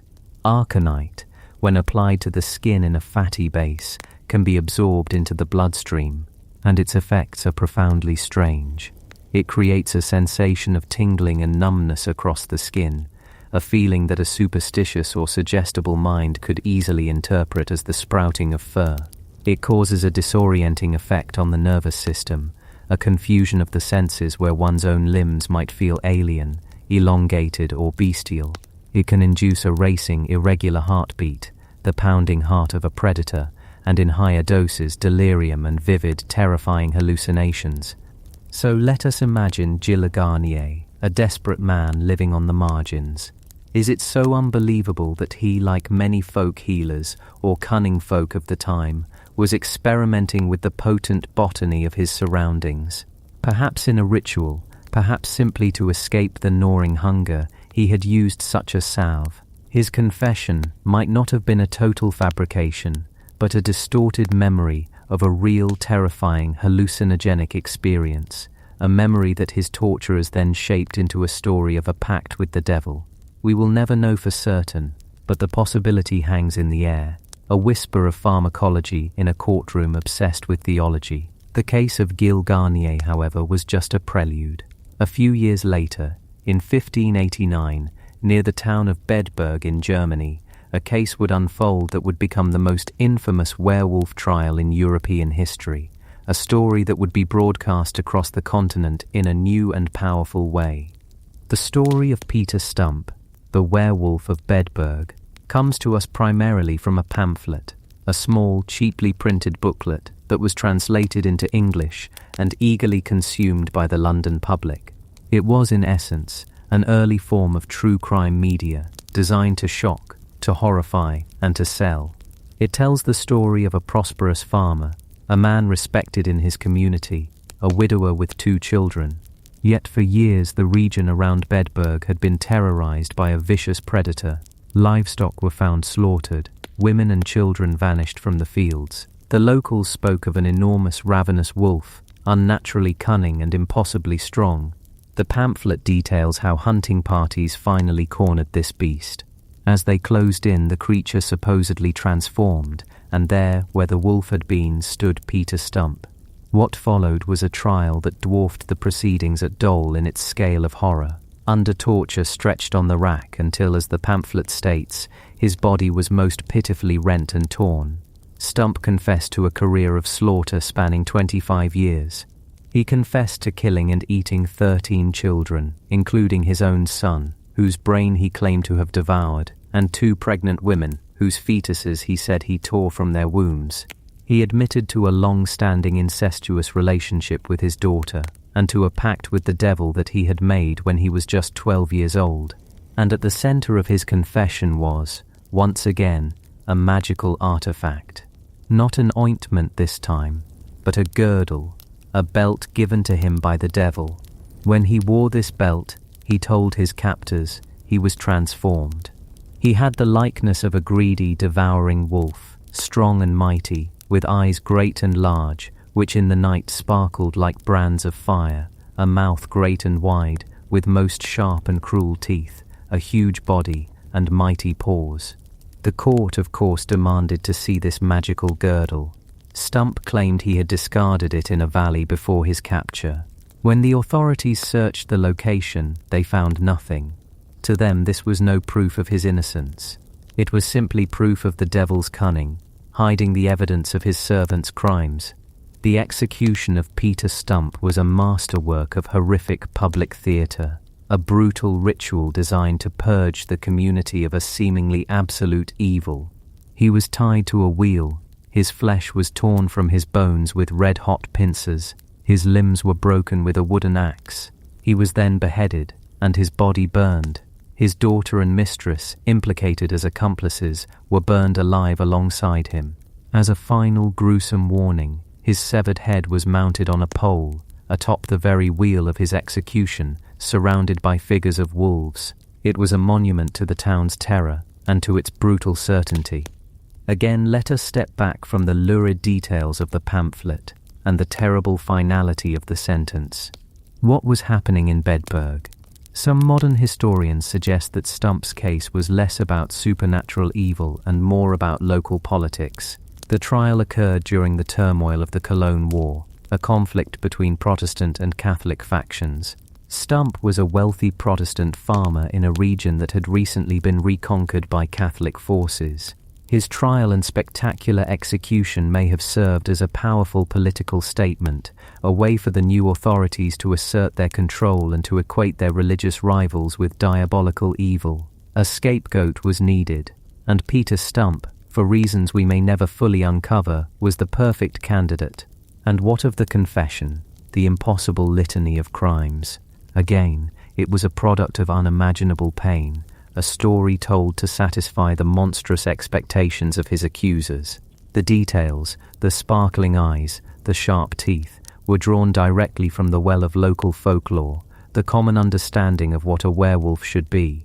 But once more, we are left with that central, nagging detail, the physical catalyst, the girdle.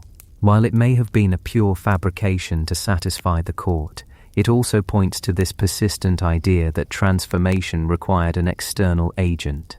It speaks to a deep-seated belief that the barrier between man and beast could be broken by something tangible, something one could wear, or something one could anoint oneself with. This brings us to a second, more sinister possibility regarding the role of poisons like aconite in these trials. We have considered the idea that the accused may have been using these substances themselves, leading to hallucinations of transformation. But what if they were the victims of poison, not its users? Aconite was a well-known and much-feared poison. It was called women's bane and monkshood for a reason. It was subtle, difficult to detect, and its effects were horrific. Imagine a victim of aconite poisoning. The initial stages include nausea and burning in the throat. Then comes the neurological chaos. The victim might experience convulsions, their limbs twisting uncontrollably. Their facial muscles would contort into a terrifying grimace, a risus sardonicus, resembling a snarl. They would have difficulty breathing, might froth at the mouth, and would certainly be in a state of delirious panic. Now picture this scene through the eyes of a 16th century villager. They see a neighbor suddenly seized by a violent fit. Their body contorts. Their face becomes a mask of rage and pain. They make guttural, animalistic sounds. What conclusion would they draw? Steeped as they were in a world of demons and dark magic, they would not see a case of poisoning. They would see a possession. They would see a monstrous transformation in progress. It is a perfect storm of misinterpretation, where the very real symptoms of neurotoxic poison map perfectly onto the folkloric image of a man becoming a beast. It's possible that some of those accused of lycanthropy were not murderers or sorcerers at all. They may have simply been the victims of a jealous neighbor, a rival in business, or a spurned lover who knew a little too much about the dark gifts of the garden. Their transformation was not a pact with the devil, but a desperate final battle with a poison coursing through their veins. For almost 2 centuries, this dark intersection of folklore, law, and pharmacology held sway. The werewolf was a legal reality, and the fires of execution consumed those found guilty. But slowly, almost imperceptibly, the world began to change. The fever of the witch hunts began to break. The intellectual movement we call the Enlightenment was dawning, and with it came a new insistence on reason, on skepticism, on empirical evidence. Physicians and scholars began to re-examine these cases, not as theologians but as men of science. They looked at the confessions and saw not evidence of diabolical pacts, but symptoms of what they called melancholy or mania. Lycanthropy, they argued, was not a transformation of the body, but a delusion of the mind, a severe psychiatric condition where a person genuinely believed they were a wolf. One of the most famous proponents of this view, a physician named Johann Weyer, argued passionately against the witch trials, stating that the women accused were not evil, but were suffering from mental and physical ailments that required compassion and treatment, not fire. The law, ever so slowly, began to listen. The demand for tangible physical proof began to outweigh confessions extracted under duress. The idea of a pact with the devil, once a legal certainty, began to look more and more like a relic of a superstitious past. The great werewolf trials faded, and the creature itself began its slow retreat from the courtroom back into the forests of folklore and the shadowed landscapes of the human mind. The era of the werewolf as a criminal had ended. It was a brutal chapter in human history, a time when fear was given a rulebook and a judge's gavel. It serves as a humbling reminder of how a society under pressure can turn its stories into weapons, and how easily the lines can blur between myth and reality, between poison and magic, between a sick mind and a damned soul. The beast was never truly in the forest. It was there in the courtroom, in the minds of the accusers, and in the terrible logical machinery of a law that had declared war on the shadows themselves. Chapter 6. A Razor's Edge. Wolfsbane in the History of Medicine. And yet, that terrible logical machinery was not the only human system to grapple with the shadows. Before the courtroom, before the witch hunter's manual, before the werewolf was ever a creature of nightmare and folklore, there was a different kind of trial, a different kind of verdict being sought. This one took place not under the harsh glare of accusation, but in the quiet, candlelit spaces of the sick room, the apothecary, and the scholar's study. For long before humanity decided that Aconitum was a catalyst for monstrous transformation, it had a far more intimate and arguably more dangerous relationship with the plant. It believed with a desperate and profound hope that this same terrifying power could be a source of healing. The very same plant that could supposedly conjure a beast from a man was also being painstakingly prepared to drive the fever from a child, to quiet the screaming pain of an afflicted nerve, to snatch a life back from the cold edge of collapse. This is perhaps the greatest paradox of Wolfsbane. It has lived a dual life in our history. In one world, it is the stuff of myth, a supernatural poison. But in the other, a world just as old and just as deeply human, it was medicine. Not a gentle herbal remedy, not a soothing balm, but a medicine of the highest and most perilous order. It was a tool for the brave, the desperate, or the exceptionally skilled physician, a substance that demanded an almost impossible level of respect. To work with Aconitum as a healer was to walk a razor's edge, where the line between a therapeutic dose and a lethal one was not a line at all, but a space so narrow it was almost non-existent. It was an attempt to bargain with a force of nature, to ask the executioner to kindly play the part of the surgeon, and for thousands of years across cultures and continents, humanity made that bargain, again and again, driven by the relentless need to ease its own suffering. We are leaving the world of myth now and entering the far stranger and far more tangible world of the ancient pharmacy. Let us travel first to the east, to the ancient landscapes of China, where the understanding of the natural world was codified over millennia into the intricate system of traditional Chinese medicine. Here, the plant we know as wolfsbane, specifically species like Aconitum carmichaeli or Aconitum kuznetsovii, was not merely known, it was revered. It was not called wolfsbane. It was known by a name that speaks to its role in the family of the plant itself, fusy. Fusy refers to the daughter root, the smaller tuber that grows attached to the main parent root. Even this distinction tells you the level of detail these ancient botanists were working with. They understood the plant's life cycle, its energy, and they believed that different parts held different potencies. But they were not fools. They knew with an intimacy born of tragic trial and error that this root was imbued with what they would call a great poison. To consume it raw was to invite a swift and terrible death. So they developed a method, a form of ancient practical chemistry born of pure observation. The process is called Paoji, a series of techniques used to process medicinal substances to enhance their therapeutic properties, or crucially in this case, to reduce their toxicity. To prepare fusy was not a simple act of drying or grinding. It was a ritual of transformation, a slow and deliberate negotiation with the plant's deadly soul. Imagine the scene. A physician or an herbalist, with knowledge passed down through generations, takes these gnarled, dark-skinned roots. They are first soaked, sometimes for days, in constantly changing water, a process of slow leaching, of patiently coaxing the most volatile poisons out into the clear water. Then they are boiled, sometimes with other ingredients like ginger or licorice, which are believed to act as chemical mediators, further taming the plant's fierce nature. They might be steamed for long hours, the hot vapor carrying away some of the toxic principles until the root is tender. Finally, they are sliced and dried. The entire ordeal could take days, even weeks. It was a culinary art, applied to a lethal substance.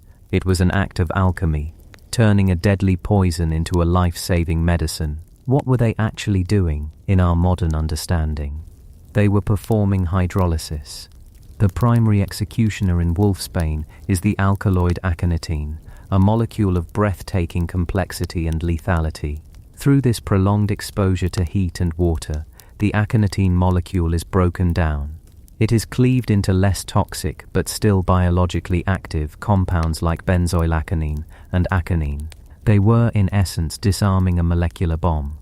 They were carefully removing the firing pin, leaving the explosive charge in a much more stable, manageable state. The toxicity could be reduced, they found, by hundreds, even thousands of times. They didn't have the language of alkaloids or hydrolysis, of esters and covalent bonds. They had a language of effect, of observation. They knew that a root prepared this way no longer caused the terrifying numbness of the lips, the chaotic racing of the heart. Instead, it produced a deep, profound warmth, and that warmth was its purpose. In the framework of Chinese medicine, Fuzi was considered the ultimate herb for restoring a collapsing yang. Yang is the principle of warmth, of activity, of fire, of life's metabolic engine. A collapse of yang was a catastrophic event, a person going into shock, their body becoming cold, their pulse faint, their breath shallow. It was the state of a body whose internal furnace was about to be extinguished. In this desperate moment, a carefully prepared decoction containing Fuzi was administered. It was seen as a dose of pure fire, a way to restart the failing engine. In Western terms, we can see what they were targeting. The alkaloids, even in their less toxic forms, are potent cardiotonics. They affect the heart, the circulatory system, the very core of our physiological function. For conditions we might now diagnose as congestive heart failure, hypothermia, or circulatory shock, these ancient physicians were using one of nature's most powerful cardiac agents. It was the ultimate high-risk, high-reward intervention, a last-ditch effort to stoke the embers of life back into a raging flame. It was never used lightly, and almost never alone. It was always prescribed in a complex formula, balanced by other herbs that guided its energy, protected the body from its ferocity, and moderated its effects. It was like handling a wild, magnificent animal. It required skill, respect, and a team of helpers to keep it from turning on its master. Now let's allow our minds to drift south and west, across the Himalayas, to the Indian subcontinent, where another great medical tradition was taking shape, Ayurveda. Here too Wolfsbane was known, and here too it was feared and respected in equal measure. In Sanskrit it holds many names, each one a small poem. One is Vatsanabha, which means navel of a calf, a beautiful pastoral name that is thought to describe the shape of the root tuber. Another, more direct, is Mahavisha, the great poison. The Ayurvedic physicians, much like their Chinese counterparts, understood the plant's profound duality. They saw in it a substance of immense power, capable of causing death, but also, if properly handled, of conquering disease. And so they developed their own methods of detoxification, a process known as shodhana, which means purification. The principles were similar to Pao Ji. The goal was to render the poison safe, but the materials were unique to their own environment and philosophy. One of the most common methods for purifying Vatsanabha was to soak the roots in cow's urine, gomutra, for several days, replacing the liquid each day. To our modern sensibilities, this sounds strange, even unhygienic. But again, this was a form of ancient biochemistry. Cow's urine is alkaline, and this alkaline environment would have further promoted the breakdown of the Aconitine molecule, the same process of hydrolysis seen in China. Another method involved boiling the roots in cow's milk, godugda, until the milk thickened. The science is the same, just a different vehicle. They were using the tools their world provided them to conduct a sophisticated chemical transformation. Once purified, Aconitum found its place in the vast Ayurvedic pharmacopoeia. It was classified as a substance with a heating energy, a ushna virya, used to combat conditions of cold and to stimulate digestion and metabolism. It was a key ingredient in remedies for fever, particularly those associated with chills and a feeling of deep cold. It was also used extensively for pain, especially the deep aching pain of arthritis, or what they would call sandhivata. Again, it was rarely, if ever, used as a single herb. It was a powerful component in a carefully constructed team, its ferocity balanced by cooling, soothing herbs in complex formulations that have been passed down for centuries. In both these great traditions, we see a common thread, a profound respect for the power of the plant, an empirical understanding of its toxicity, and the development of sophisticated techniques to mitigate that toxicity. They were not simply crushing a root and hoping for the best.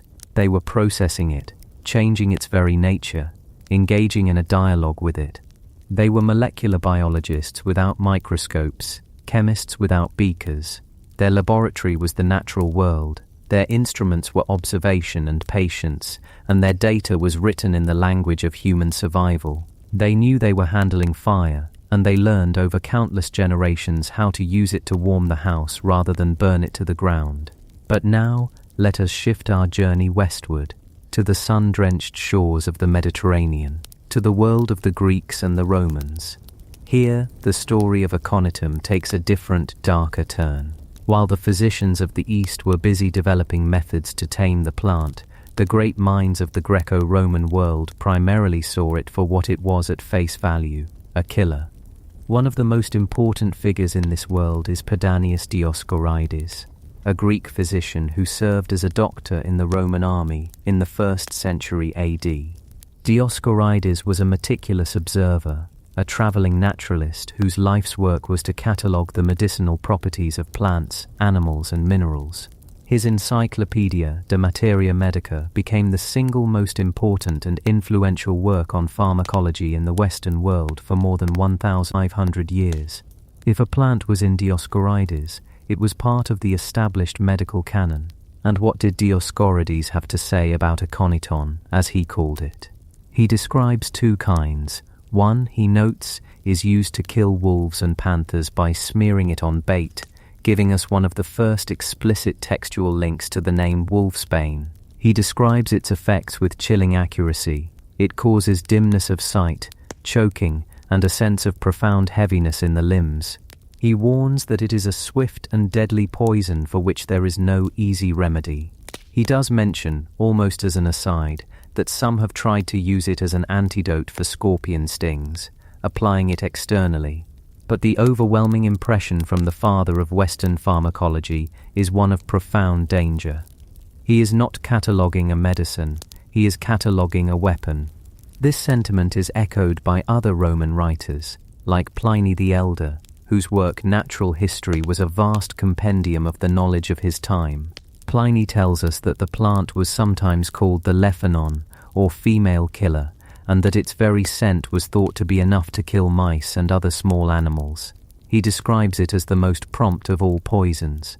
The stories surrounding it are not of healing, but of assassinations, of poisoned arrows, and of a deadly force that sprang from the mythical saliva of Cerberus, the three-headed hound of Hades.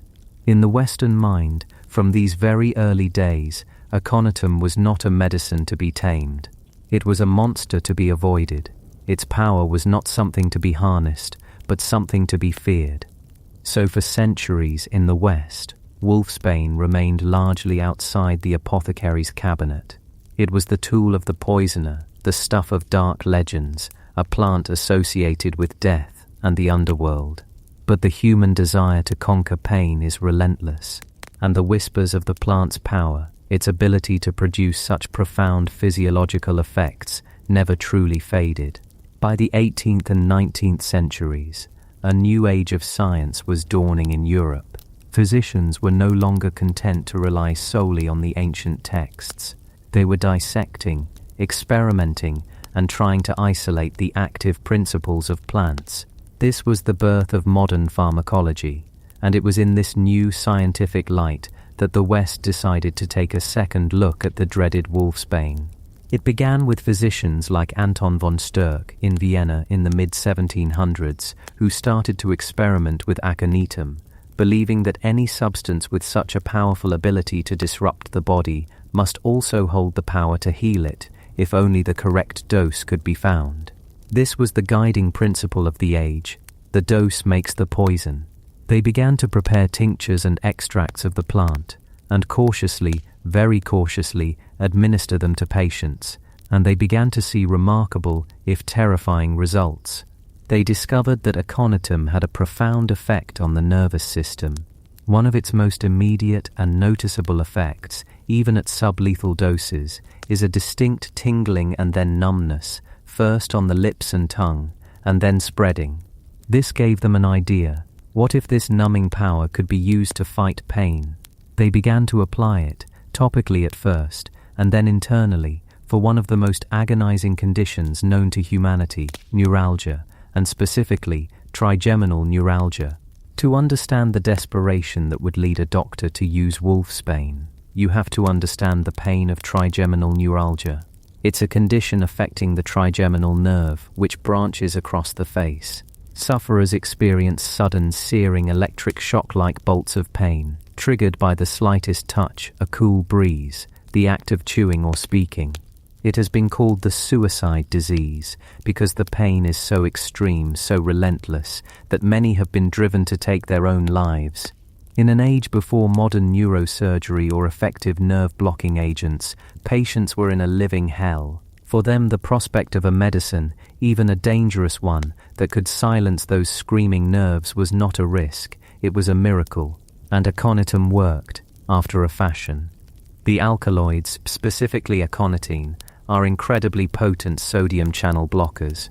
Our nerves transmit signals, pain, touch, temperature, by opening and closing tiny gates or channels that allow sodium ions to rush in and out, creating an electrical impulse. Think of it as a current flowing down a wire. Aconitine is like a key that fits perfectly into the lock of these sodium channels, but instead of just opening or closing them, it jams the mechanism, holding them open. This disrupts the nerve's ability to reset and fire properly, and the end result is a blockage of the signal. The pain message simply cannot get through. The screaming is silenced because the line has been cut. For a person in the throes of trigeminal neuralgia, that silence, that numbness would have felt like a divine gift. They were trading the risk of death for the certainty of relief from unimaginable agony. Its use as a painkiller or analgesic became one of its primary medical applications in the 19th century. But it was also used as what was called a febrifuge, an agent to combat fever. Physicians observed that a dose of aconite tincture would often cause a patient to sweat profusely while their heart rate slowed and their pulse became softer. In the medical framework of the time, which saw fever itself as the primary enemy, this was a victory. They believed they were breaking the fever. What was actually happening was that the aconitine was acting directly on the cardiovascular system and the brainstem. It was slowing the heart's rhythm and causing peripheral blood vessels to dilate, leading to heat loss and sweating. It was a brute force method of lowering body temperature. But again, the razor's edge was ever present. A dose that could gently slow a racing, feverish heart could, with just a few extra drops, slow it to a complete and final stop.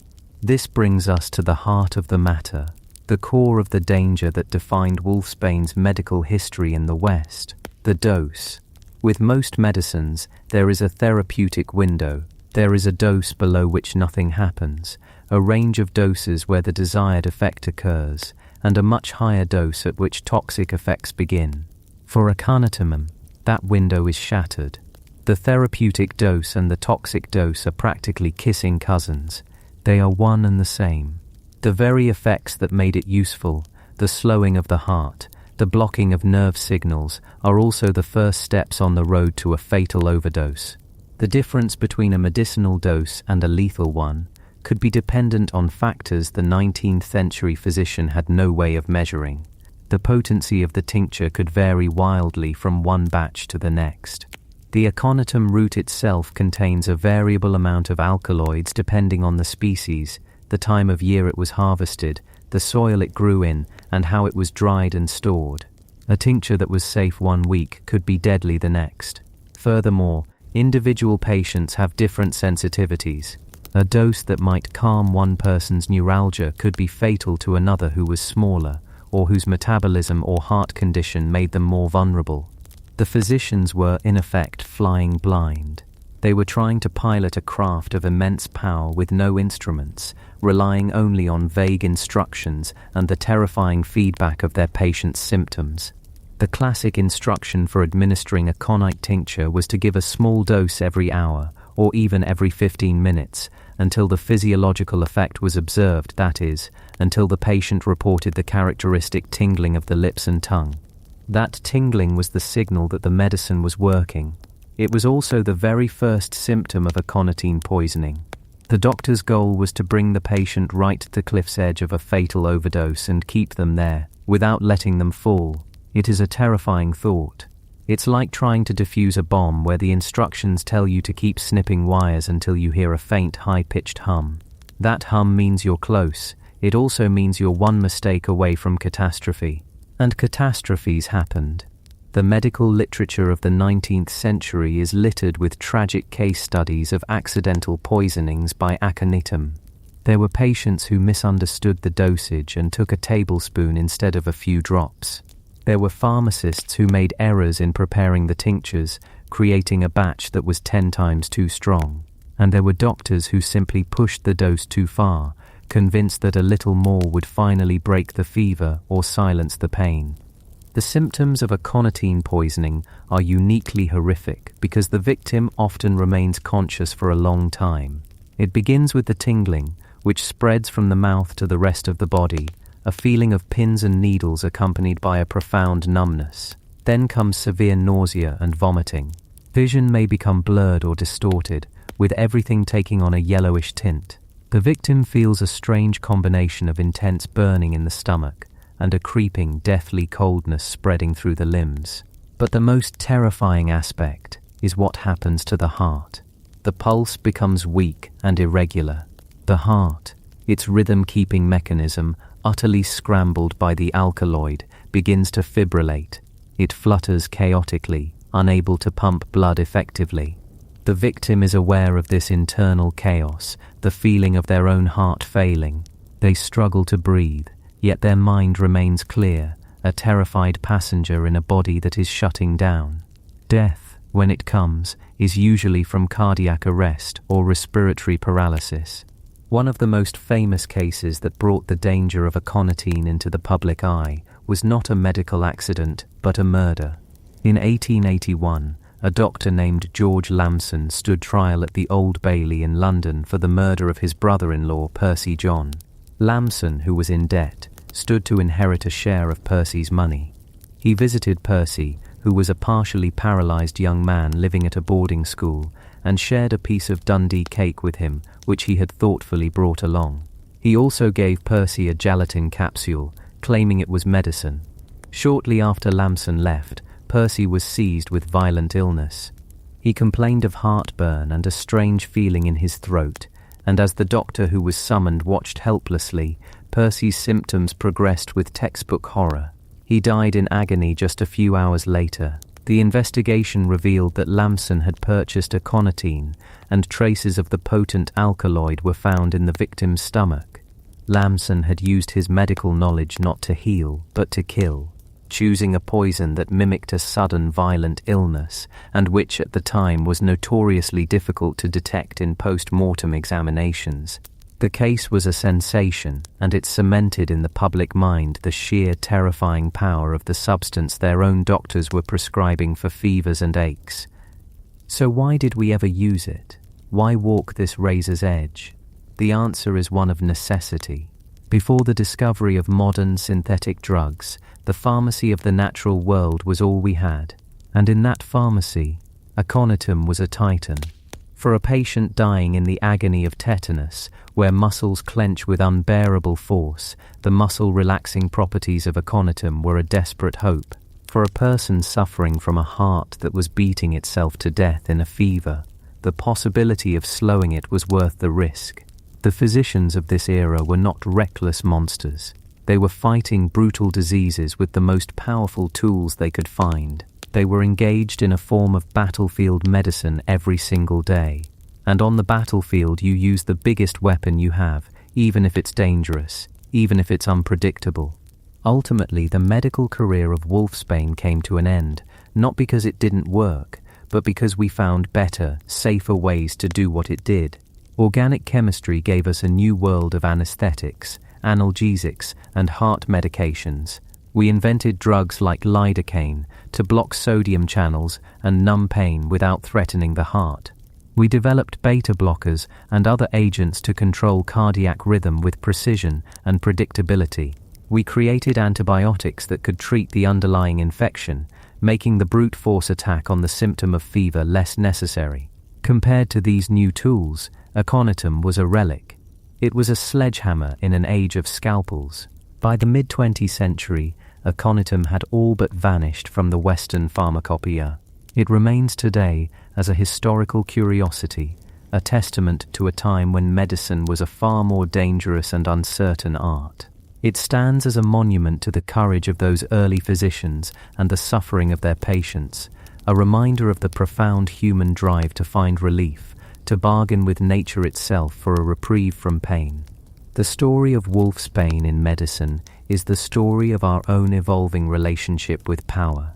The ancient physicians of the East saw its power as a wild spirit that could be tamed, purified, and brought into balance.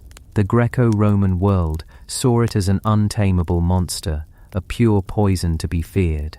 The modern West, in its scientific hubris, tried to quantify and control it, to walk that razor's edge of dosage, and learned through bitter experience just how fine that edge truly was. The plant itself, of course, is indifferent to all of this. The Aconitum blooming on a mountainside, its lovely purple cowl nodding in the breeze, is not evil. It is not good. It is simply a master of its own survival.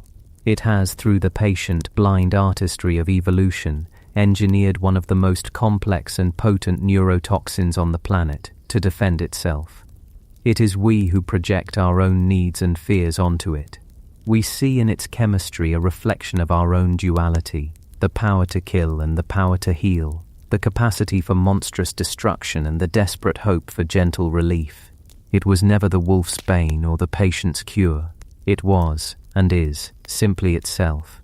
And our long, fraught, and often tragic history with it tells us far more about our own limitations, our own desperation, and our own relentless, dangerous curiosity than it ever will about the quiet purple flower itself. Chapter 7. The Fading Flower. From Gothic horror to the silver screen. And perhaps nowhere is that reflection of ourselves clearer than in the stories we stopped telling. The history we have traced so far is one of direct physical engagement with the Aconitum flower. It was a poison for arrows, a medicine for the desperate, a tool for the poisoner, a terror for the shepherd. It was real, tangible. Its power was in its chemistry, a truth that could be held in the hand. But as our world changed, as the flicker of gaslight gave way to the glow of the electric bulb, and the rustle of the page began to compete with the flicker of the silver screen, our stories about the monstrous began to change as well. And in that change, the quiet purple flower, once so central to the terror of transformation, began its long, slow fade from our collective nightmares. To understand this journey, we must first settle ourselves in a different time. Imagine a world lit by oil lamps and candles, where the night is a truly profound and mysterious thing. This is the world of 19th century Gothic literature. Here, the boundaries between the natural and the supernatural are thin, porous, like a veil of mist over a dark moor. Science is a rising power, but folklore, superstition, and the old ways of thinking still hold a deep and primal grip on the imagination. In this world, the werewolf is not a victim of a virus or a genetic flaw. It is a creature born of magic, of pacts of curses laid down by moonlight and sealed with strange ingredients, and chief among those ingredients, in the pharmacopoeia of the supernatural, is Wolfsbane. In these older tales, the flower is not merely a weakness or a repellent. It is often an integral part of the curse itself. It is the catalyst. It might be brewed into a potion, a dark and bitter draught that strips away the human soul and awakens the beast within. It could be rendered into a salve, a foul-smelling unguent that one rubs into the skin, feeling the flesh prickle and the bones begin to shift. The transformation here is an act of will or an act of malice perpetrated by another. A witch in the woods, a spurned sorcerer, a dabbler in forbidden arts. These are the architects of the curse, and Aconitum is their tool. It is their mortar and pestle, their reagent, the botanical key that unlocks the monstrous potential hidden within a human being. There is a strange and beautiful logic to this, isn't there? In a world where herbalism was still a primary form of medicine, it made perfect sense that the most potent poisons would also be the most potent magical agents. If a plant could stop a human heart, why could it not also twist a human form? If its alkaloids could warp the mind with delirium, why could they not also warp the body into something lupine and savage? The power of Wolfsbane in these stories is a direct extension of its real, observable power in the natural world. Our ancestors looked at this beautiful deadly flower, a plant that seemed to hold the power of life and death in its very sap, and it was only a small leap of the imagination to grant it the power to mediate the boundary between man and beast. The fear was external. It came from the dark woods, from the witch's cottage, from a deliberate brewed and administered poison. The monster was something that was done to you, a horror inflicted from the outside. But then, a new form of magic entered the world. Not the magic of the cauldron, but the magic of light and shadow, of celluloid and the projector. As the 19th century bled into the 20th, the art of cinema was born, and with it, a new way of telling stories. And this new medium had different demands. A lengthy scene of a crone stirring a pot, muttering incantations, and grinding herbs might be atmospheric in a novel, but on screen, it lacks a certain visceral punch. Cinema is a medium of action, of immediacy, of shocking visuals that can be captured in a single unforgettable frame. And what is more shocking, more immediate, more gruesomely personal than a bite? With the rise of film, the werewolf myth underwent a profound and lasting transformation of its own. The origin of the curse migrated from the witch's brew to the monster's mouth. The agent of change was no longer a plant, but the beast itself. The bite became the new vector of horror. Think of it, the close-up on the snarling jaws, the flash of fangs, the tearing of flesh, and the silent, dreadful understanding that the victim is now contaminated, infected, doomed to become the very thing that attacked them. It is a far more dynamic and terrifying sequence for a visual medium. It is an act of violence that carries its own narrative consequence. And in this new telling, Wolfsbane's role was suddenly uncertain. It was demoted.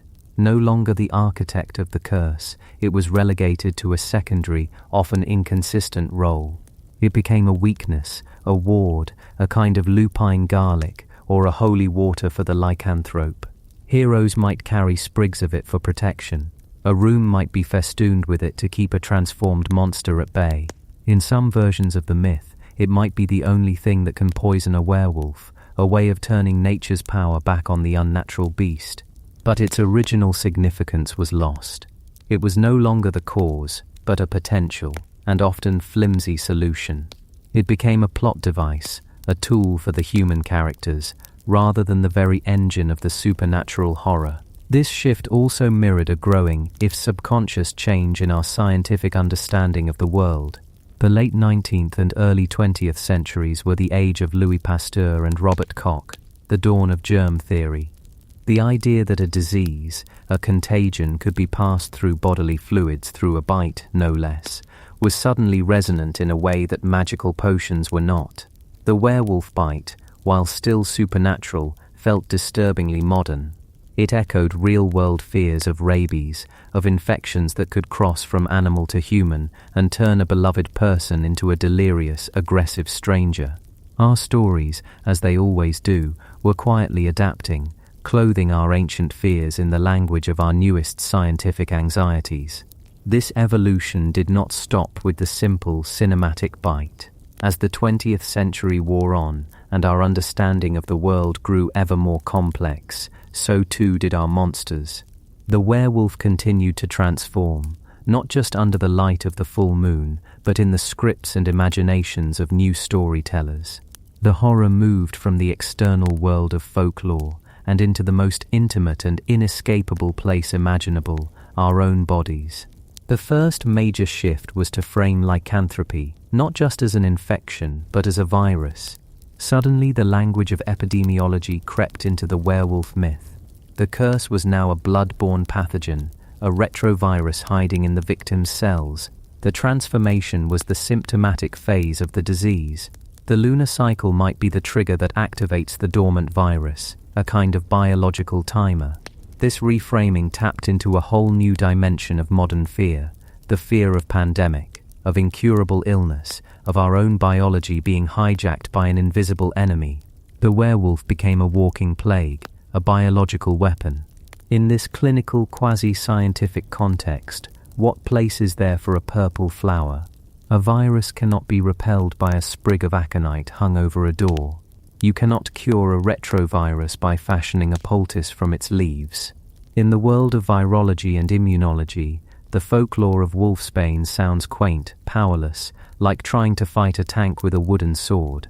The new imagined solution had to sound equally scientific: a serum, an antigen, a silver bullet that acted not through magic but through some imagined chemical property, a form of mystical toxicology. The flower, with its roots in the old world of potions and poisons, was left behind, a relic of a less sophisticated terror. But our anxieties continue to burrow deeper. From the fear of a virus that attacks our cells, we move to an even more fundamental horror: the fear of a flaw in our very code. The genetic werewolf was born. In this telling, the curse is not something you catch, it's something you inherit. It is a recessive gene, a dormant sequence in your DNA passed down through generations, a dark secret sleeping in your family's bloodline. You are born with the monster inside you. It is not an invader, it is quite literally a part of you. This taps into our deepest fears of destiny and determinism. The horror is not that you might be attacked, but that you might be a ticking time bomb, that your own heritage is a curse waiting to awaken. It is the fear that you cannot escape who you are, that your body will inevitably betray you in the most monstrous way imaginable. And against this kind of existential genetic horror, a flower is utterly meaningless. Wolfsbane can offer no protection against your own double helix. It cannot edit your genes, its alkaloids cannot rewrite your biological destiny. The myth had now moved so far into the interior of the human body, into the microscopic sanctum of our own DNA, that the beautiful, terrifying plant growing on a mountainside became completely irrelevant. It was an artifact from a different universe of fear. And finally, in the late 20th and 21st centuries, the werewolf took its final journey inward, moving past the cell, past the gene, and into the most contested and mysterious territory of all, the human mind.